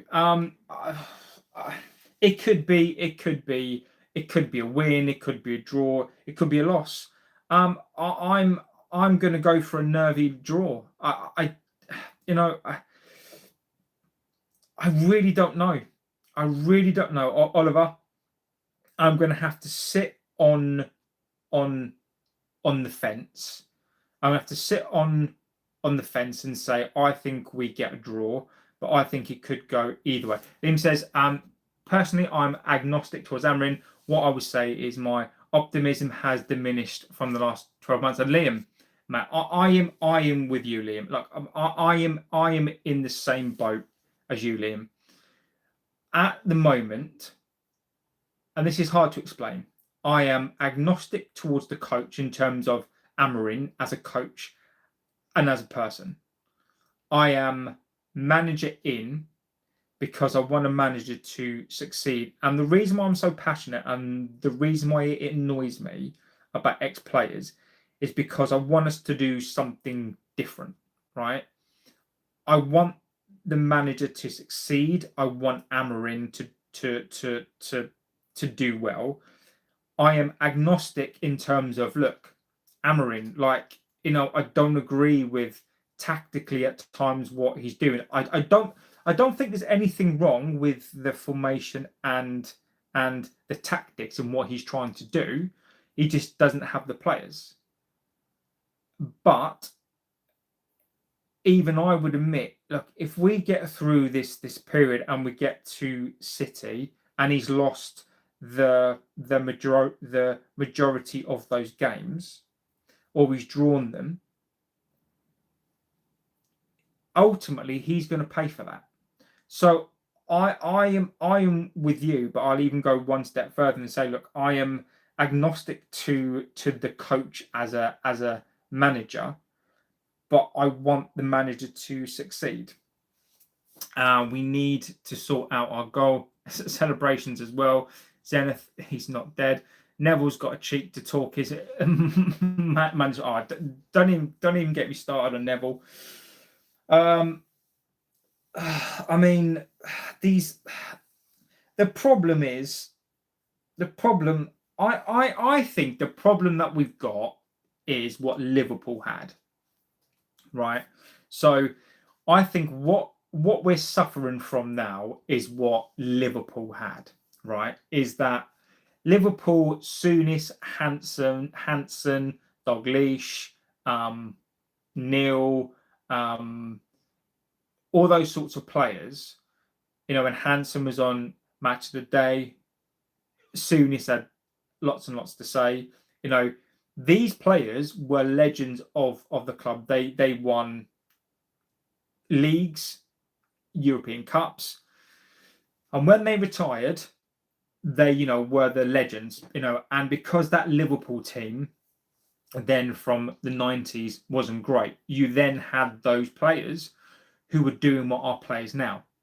It's only died down since the next crop of players like Stevie G, McAteer, McAllister, Hoopier, Murphy. It's only when those crop of players who, and don't get me wrong, they still won cups, but they weren't as successful. It was only when those then retired that those sort of legends were sort of pushed more to the side because they were older and because the new crop of retirees come through. So I think what's going to happen here is maybe in 10 years' time, when the likes of a Scholes and Neville, etc., will be pushed to the side, because these set of players like Fernandez, you'll have Fernandez, Cristiano, Vidic. I mean, they're still legends. You'll have De Gea. You'll have so it's only going to be when these crop of players retire that we'll probably see the end of that kind of legendary ex-player stuff, because people as well are going to get older. People are not going to remember those days. Only us. I mean, I'll be 52, right? So in the next 10 years, we're not going to be having these types of conversations because the legend becomes not so important, because it's not going to be as fresh. Me just saying, come Jan, we're going in for Sunderland. Noah Siddiqui, mate. What are we going to go in with? I've seen that as well. What are we going to buy him with? Shirt buttons. Caleb says right on wrong. Scholes comment. Omni can have a negative reaction. How do you feel about Harry Maguire? Said Brian.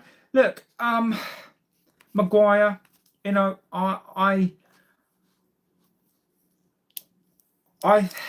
Maguire is one of those ones. Look, as much as I want to get rid of a load of these players, right, we can't get rid of the whole squad.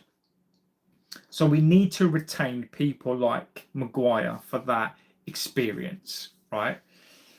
It's just the same as Fernandez, right? If Fernandez was going to stay, but he wasn't the captain and he was just another player and he was part of a team, these people we need to keep. But in this current climate, we have to get rid of these players. But Maguire, I like him, but for me, his contract is going to be up and he's injury prone. I think it would be a mistake to give him a long-term contract. I wouldn't mind putting Maguire on a year's contract.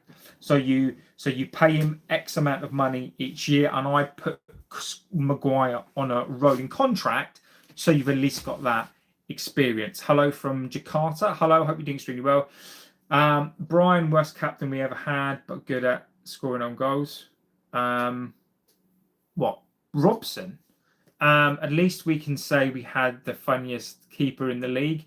Amorin decided to take charge of the club with a few specialist players for his system. Surely this is on him. And I'll Liam again, mate. You do always make some good points. Look, all I'm going to say is this. Look, Jurgen Klopp turned down the job. Is he sensible? Yes. But when you're Amorin, we don't know the conversation. The problem is, Liam, we don't know it, in my opinion, is that we don't know what conversations that he basically had. We don't know if the conversations with them were, look, if you come, we will get you these players. We don't know that, right? If the conversation was, look, I need you to come into the squad, you're not going to get your entirety of the team. We believe that you can work with these players. Show us what you can do. At that point, then you've got to say, well, look, Amorin is very naive.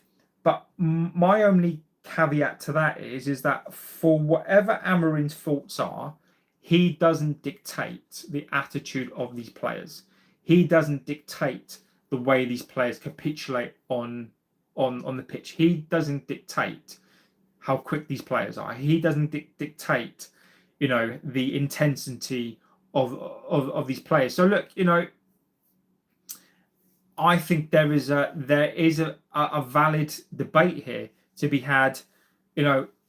Do I think that Amorin is out of his depth? Yes, I do. Do I think that Ineos have hired the wrong guy? Possibly. I think it's an absolute mitigated disaster on the fact that we've accumulated a bunch of players, and people are going to have their opinions on these players. I think we've accumulated a patchwork of players that don't fit. I think we've got an ownership that doesn't know what they're doing. I think it's becoming probably more obvious that Amorin is probably the wrong coach for these players. It's becoming obvious to me that Amorin cannot adapt to these players. It's just a mess. It's just an utter mess. I think it is. Ineos have hired the wrong guy. I think these players are the wrong players for him. I don't think we know what we are. It says, I think it'll be a draw. I'm going with a 2-2. Liverpool will lose to Brighton. I'm going for a 2-1. Yeah, but Salah's not performing well. Not looking forward to when we lose in place to the AFCON. Points are going to be dropped big time. I'm also a City fan. The problem with Neville is he doesn't like the flag. United, says Twin Coconuts. Eek, thanks for the reminder, Simon. Hello, mate, back here. Hello, my friend. Hope you're doing extremely well. Glenn Carragher says 2-1 to Newcastle. Never said it wasn't. Do you think right now United is better than Liverpool? I think it's equal. Paul Owens, hi man, I hope you're doing okay, Paul. I hope you're doing extremely well, my friend. Are you going to the match on Monday? Let me know if you're going to the match, my friend. Let's have a little look. What else are we saying? Do you think? I've answered that question. What do I think about the Turkish Super League? And I get asked about that a lot, actually. Look, I think the Turkish Super League is, I think it's a standard league. I don't like it when people call other leagues like a farmers league, right? I think each league has their own sort of superior team. I think the Premier League is very lucky, but I do think we're probably one of the most competitive leagues in the world. But look, I've got to respect leagues, right? You've got some historic teams in there: Fenerbahce, Galatasaray, Besiktas, Trabzonspor. You've got a good league. I don't think it is competitive. Chris says, "Do I make some good points?" But look, Chris, you do. Liam on here. Liam holds me accountable. I do like Liam is Liam at times is the voice of reason. You've got so many of you, like Chris as well. You've got Nikarutsu. You've got so Grace as well. She makes some fantastic points. You've got Simon on here now. You've got. This is why I love this channel so much, is because we don't all agree, and I love the fact that some of you hold me to account as well, because I think that's correct as well. But yeah, look, and you guys on here are brilliant. The players have always been the problem at United for years, but you won't stick with the manager, and you make a good point. Let's get Belabor. Yeah, I'd love to send Binder back to the Turkish Super League. I'm unsure, if I'm honest. And look, guys, look, right. If any of you are on here right now, listen to to Paul James, right? Paul James is a United fan on here that goes to away games, goes to home games, right? And he says, I'm unsure, if I'm honest, it's getting to be a chore that nobody wants to do, feeling it's just watching drizzle at times. I mean, look, that is coming from Paul James. And look, thanks, mate. Look, Paul, that's an insight into a dedicated United fan. And look, we all are. But Paul is a match-going fan, and he's basically saying that he's thinking twice about going to a game that he pays for because he doesn't know what we are. You know, who do you think? I don't care about them, mate. Thanks. I think I should wear the number 10 shirt in the chat.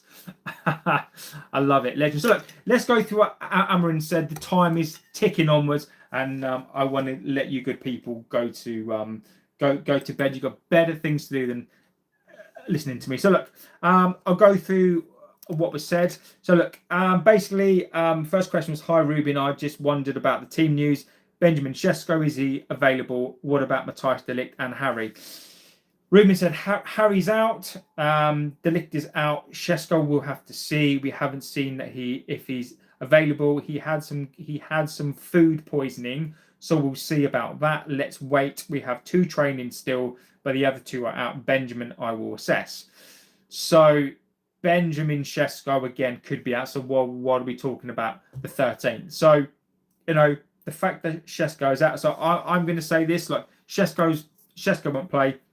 De Ligt won't play. Maguire is out. So when we're talking about signings, in my opinion, sleep then up in the morning.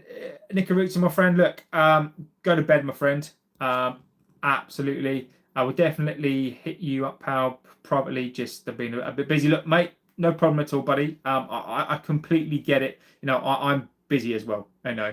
The Glazers are literally ripping the heart out of this club. I do agree.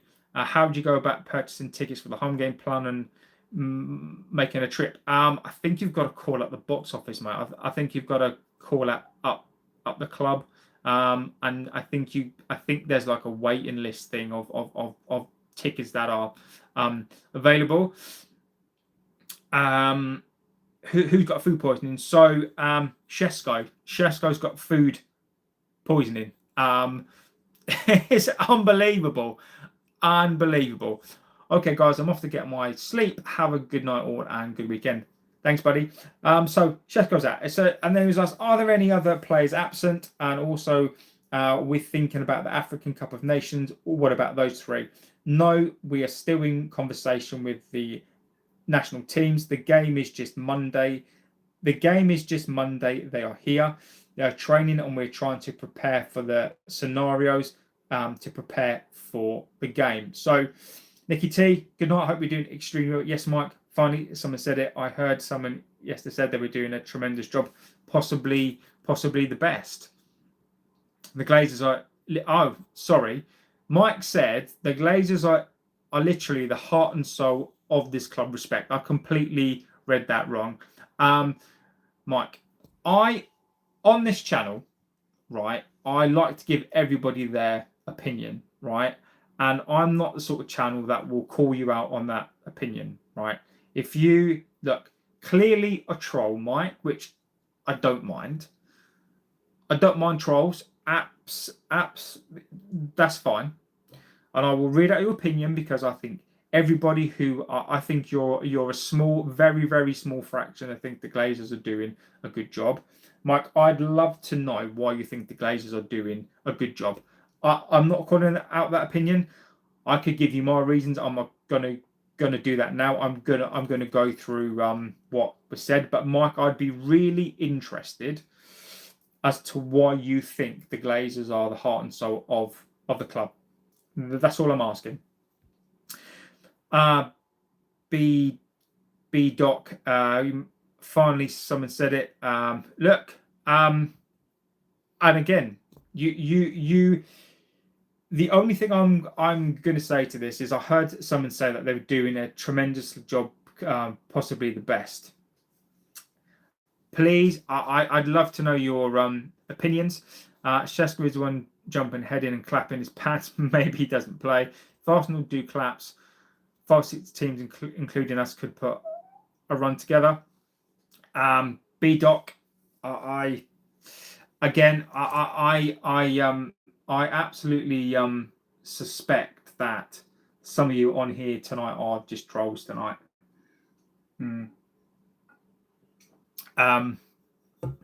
Paul says, I'll ask you a question. Be honest, next 6 games, how many points are we getting? So, James, sorry, Paul, so what do I reckon that we'll get? I think we draw tomorrow, and I'm going to give you my ultra honest opinion, Paul. I think we draw tomorrow. I think we lose at Villa because Villa haven't lost at home in 30 odd games. So I think we lose to Villa. Newcastle is a funny one. Newcastle is a funny one to me. I think we draw against Newcastle. I think that and I'm trying to think who we're playing. I think we beat Leeds. I think we beat Burnley. I think we beat Wolves. I think that we lose at Arsenal. I think we lose at City. 1, 2, 3, 4, 5, 6. I think this is right, roughly. I think we take 10 from 3, 6, 9, 12, 15, 18. I think we possibly take 10 from 18 at best. Well, I think at worst. I think we take, I think it's right. Bournemouth, Villa away, Bournemouth at home, Villa away, Newcastle at home, Leeds, Burnley away, and then Wolves at home. I think we beat Wolves at home. I think we can beat Burnley. I think we can beat Leeds. I think we draw tomorrow. I think we lose to Villa, and I think we possibly draw, to the Geordies. So I think we take 10. I think we take 10 from 6. To be honest with you, I think we take 10 from. Yeah, I do.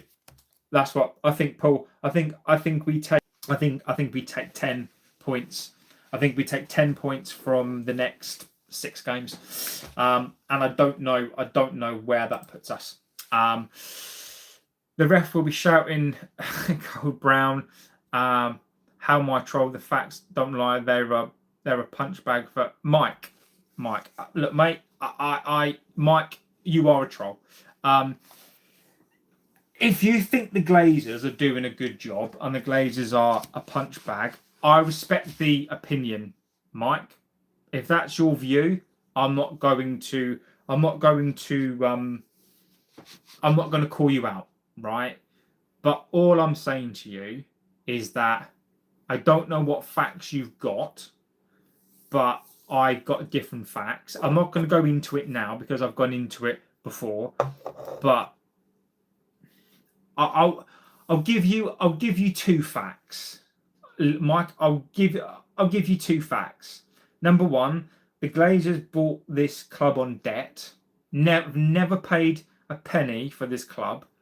Never put a penny of their own money into the club, and have let our home rot, basically to the point where we need to move. They take money out of this club, and you look at the debt that we're in now. So, Mike, if you can justify to me other points as to what makes the Glazers so good, I'm all ears. I'm all ears. I hope Mike was joking. Be sure as look. Yeah. I just have to have a little fun. I thought Mike's post was absurd. I replied in kind, not trolling you or the chat. Look, B-Doc, this is why I give people their view, right? I don't call people out. I like to give people their chance, right? So I've got no problem if people are Glazers in and they really love the Glazers. I'll give you that time, but I do reserve the right to sort of come back on that point.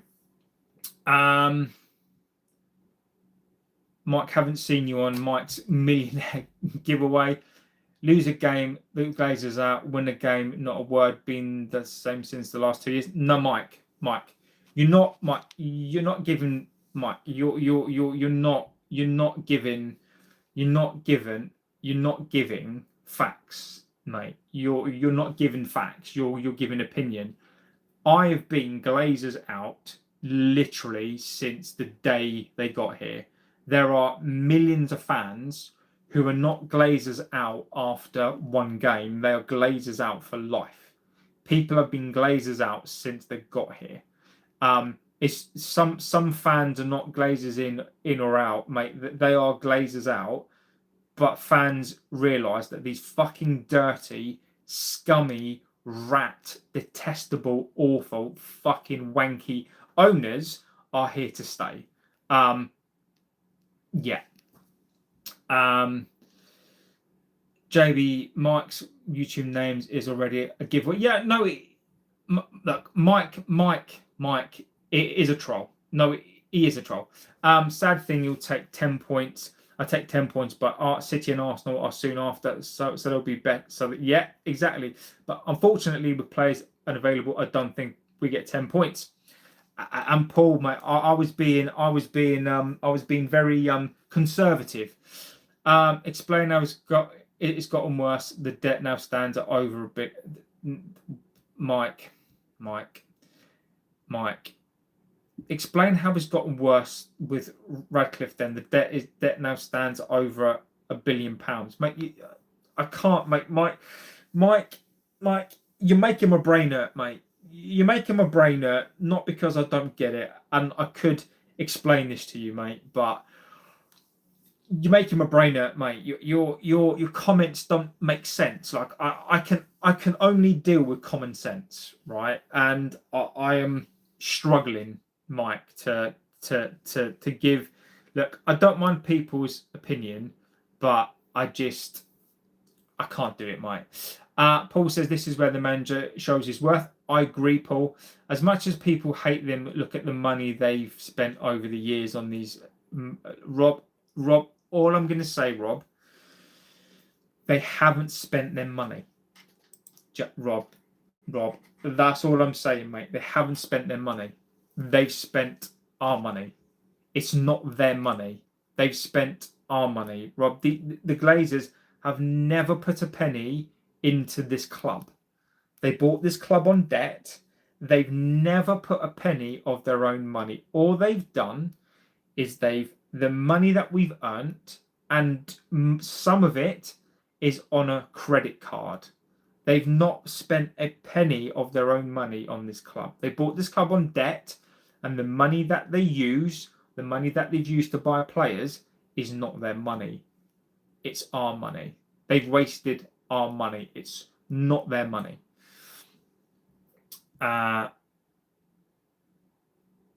B says, evening, hello my friend. We've got Bournemouth on Monday. You are a troll, Mike. You are a troll. Mike heading for the block party. Mike is just, yeah. I'm glad somebody is taking Mike out because he's talking out of his arse. So look, let's get back into Sully says agree. Amorin has to show some adaptability during the AFCON. Next question was asked, is that frustration not knowing if you're going to be without senior players for the game? Amorin said yes, it's frustrating, but at the same time we don't know who's going to play. So if it's a good thing, I think we have players to cope with everything. That is something with a long week. You can see a lot of things. I'm working on several stuff to prepare a game for any situation. Amorin, look, again, Amorin is just waffling. Amorin there, he's saying, look, is that frustration that you don't know who is... not knowing if you're going to be without 3 senior players. And then he responds, yes, it's frustrating, but at the same time, we don't know who's going to play. So it's a good thing. I think we have players to cope with. He's basically saying that they've got players to cope with all situations, and we've got a week in between games. Amorin, mate, it's just waffle. It's just waffle. Like, Amorin, it's just waffle because you don't have the players to play any game. You don't have the players to adapt. Like, at this point, I do find Amorin just waffles. I just find him. I almost think he's trying to find the things. I almost find he's just trying to have things to say. He's just talking out of his arse. I just find it ridiculous. Amorin was then asked, "Can I ask you about Mount?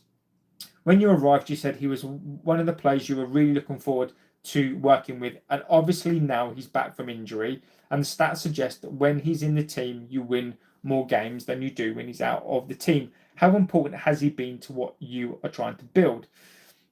He said, "I think it's hard to make that connection. It is fact, but it is not just that. We have to look at the way the game was, but he is very, very smart player. He is really technical, because sometimes to be a technical player, it is not just having fun with the ball. It is the quality of the pass, the reception, how to receive the ball in these things. He is really smart. He can balance our team quite well. So he is a very good player." He was then asked, Ruben, just in terms of the AFCON, when do you expect to get told? Will it all be at the same time? Mazraoui starts earlier than Brian and Ahmad. Yeah, I don't know if it's going to be the same situation. Like you said, it depends on the games. Every national team has its ideas and their ideas about when they start the plays. I expect today to have a decision, or maybe tomorrow, but we are waiting until the last moment to have all the plays available to choose the best team to start the game. He's then asked, just with De Ligt in particular, were you hopeful that he would be available for Wolves, and he's not? What is the nature of the problem, and how long is this going to be? I think he has something in his back. I don't know for sure, and sometimes you see it's not a big injury because he finished the game quite well against Palace. He has some pain, but sometimes think he's going to be fit during this week, but sometimes he feels a bit of pain. We have to be careful. Ruben, you've always talked about the next game being a next challenge. How big of a challenge is Bournemouth? I think they're a top team, a top manager, and with a special player. I don't look at the results. I look at the way they face each opponent. They press extremely strongly. They are really direct in the game. They can play with different options in the front, and that gives us a lot of options to work and prepare for the game. So expect, again, Premier League game that's really tough, but we need to win, especially at home. Recent results haven't gone Iriola's way, but what have you made of what he's done with the club? Special. I think the way that they play the game like a big team, what he's doing for some players, he's improving some players, and you can look at the team and look for several players that can play at a high level, and that is the amazing job by the manager. So nothing really learnt there, and look, I will come back to the chat, the chats in a second. Amorin again, there isn't really much, is there really? Basically Shesko's out. Basically Shesko can't play just in case he shits himself. De Ligt is out. Maguire is out. The trio of AFCON players are basically going to play on Monday, and then we don't know. Mason Mount, again, interesting answer about Mount, about him being pivotal to the team. I think it's a very, very interesting answer to that question, on the basis that he's not just saying that he's this amazing, fantastical player. He's I think he's been quite calm, because he knows Mason Mount is going to be injured, and then the standard stock response to how are you going to prepare for the game. We can adapt to any game. We've got players that can come in and adapt, blah blah blah, bollocks. So look, nothing really going on really. just a typical conference. Nothing great. No great questions asked.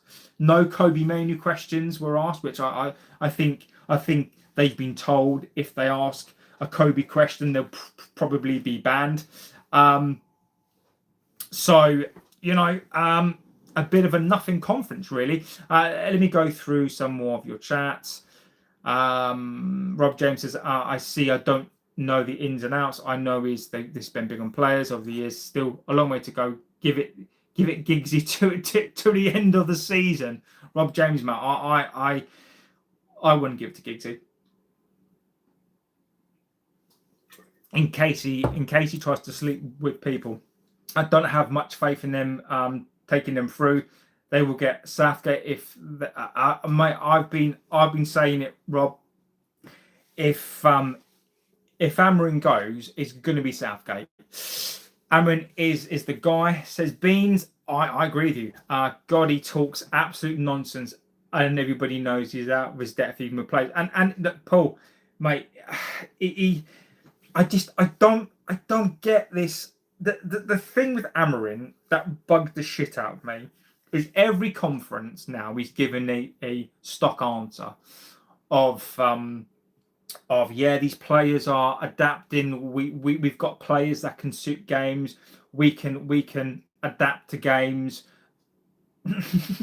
No, you can't. Like, when have you adapted in a game to a good team?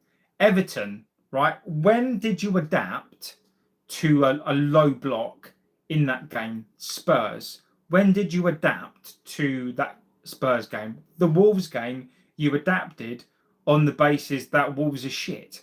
So, Paul, these conferences now are beginning to bug me. They're bugging the shit out of me because the questions he gets asked where he has to respond about the team it is basically now just the same stuff. Top 8 will be good this season. Top 5 next season. Beast says Amorin is like Slot. They try to baffle using language we'll struggle to understand. The guy is never going to be a top manager, especially in our league. Bean says Amorin is fantastic. United normally do good over the Christmas period. If he has a good run and some of the players go to AFCON, then I'll decide on him at the end of the season. Brad says, I'm sorry, but Ahmad, Mazraoui and Brian should start regardless of AFCON, club over country, as they pay their wages. Brad, I mean, I think that's a debating point. Brad, I think that's a very interesting debating point. I mean, I don't have the sort of. I mean, I don't know. I think for me, I think you can fall on the two sides of that argument. I sort of sit in the middle of it. I think it's almost one of those things whereby people are proud to play for their country. And I think that's a valid point that we do pay their wages. But Brad, I think it's an interesting point. Nick Aruzzi, in case he shits himself. It's true. Brad says Mount is one of the only players that makes us look better in the system. Mount is a decent player when he's fit. This is what I mean about our subs. Don't change anything. He doesn't fancy Xerxes, and he can't fit main Kobe unless he drops one of Bruno or Mount or Cunha. Yes, Mount, when he's fit, is a good player. So, have you considered uploading these streams as podcasts on Spotify? I haven't actually. I should do. I might do. It's just finding time, really. I should do, really, shouldn't I? Give you guys some more exposure as well. But yeah, I should, really, shouldn't I?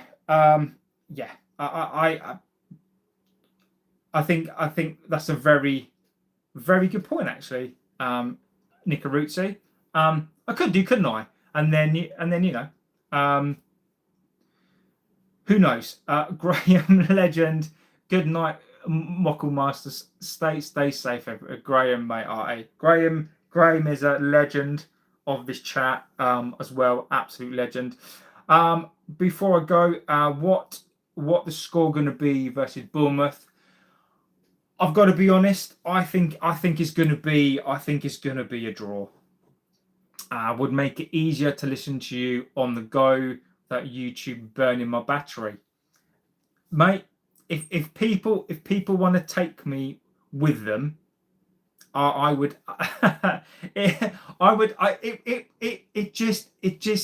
It doesn't work in my mind that people would listen to me on the go. It just the concept of that just really makes me laugh. But no, like you know what? I'll give it a try. Because I wonder what it would do. So yeah, I quite like that. I do. So Beast, look, before I go, what do I think the score is going to be? I think the score is going to be a draw. I think, as somebody said yesterday, is this: look, how pathetic, and I don't mean this of you. I'm talking about me, right? How pathetic is it of me? And this is no disrespect to a Bournemouth, that I'm worried at home, at our ground, that I'm worried that Bournemouth are going to beat us. I'm worried that we're not just going to go and win the game. That is what the Glazers, that is what this club, these players and this coach have all together has done to this fan base, that I'm worried that I'm not like, oh, you know, we definitely should win tomorrow. Bournemouth are a good team, but we should win it. That is what I've been reduced to, is the fact that I don't know if we're going to win tomorrow. And Nick Carucci, mate, you know, I can't be that person who's just going to go, oh, we're going to win. We're going to win. Come on, boys. Come on. We're going to win. Let's do it. Come on, boys. But that's just not my way. I think a draw. I do think a draw. I mean, if I'm going to tell you what I really think, I'm going to be honest. I'm going to be ultra honest, and I really hope I'm wrong. I lean towards a loss.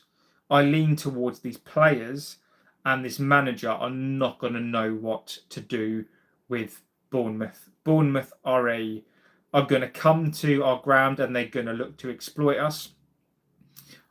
I hope we can win. I think we draw or we lose, and I don't like predicting it. But if I'm going to be ultra honest, I'm leaning towards a loss or a draw. I don't predict we win. I just don't. Brad says we lose if the right-hand side isn't playing, because AFCON, who is there to replace our most threatening players. Brad, you're spot on. Bournemouth came to Spurs, looked like PSG. If that side turn up everyone's ground, they can beat you. I agree with you. Some teams that come to Old Trafford end up looking like prime Barcelona. I agree with you. I agree. So look, I've got to be true. I'm leaning towards a loss or a draw. And let's see what happens. So look, guys, I'm going to go. Look, absolutely love these streams. I think I've pissed Liam off tonight. I hope Liam's all right. I think I've pissed him off tonight, but you know, fingers crossed not. But look, guys, you know, anything, you know, the reason why I read out your opinions. Sometimes I will debate them out with you. Sometimes we sort of, you know, I do come out with my opinions. Sometimes it's passionate, but ultimately I do respect your opinions. That's why I read your opinions out. No, it doesn't mean that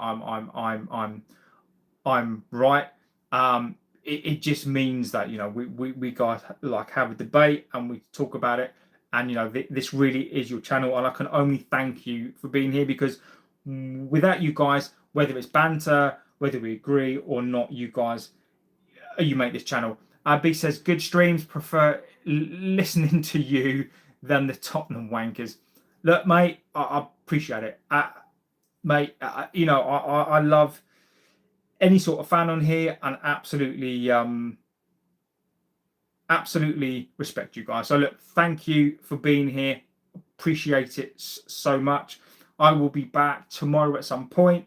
I'll be back again on Sunday, and then I'll be back for the game on Monday. I'll do a watch along on Monday as well. So look, guys, have a fantastic rest of your morning, evening, afternoon, wherever you are. I'm JB. This is the United Devil channel, and I will be back tomorrow. So look, guys, legends of the chat, you're all fantastic. Thank you so much for being here. And yeah, have a good rest of your days, and I will see you tomorrow. Take care.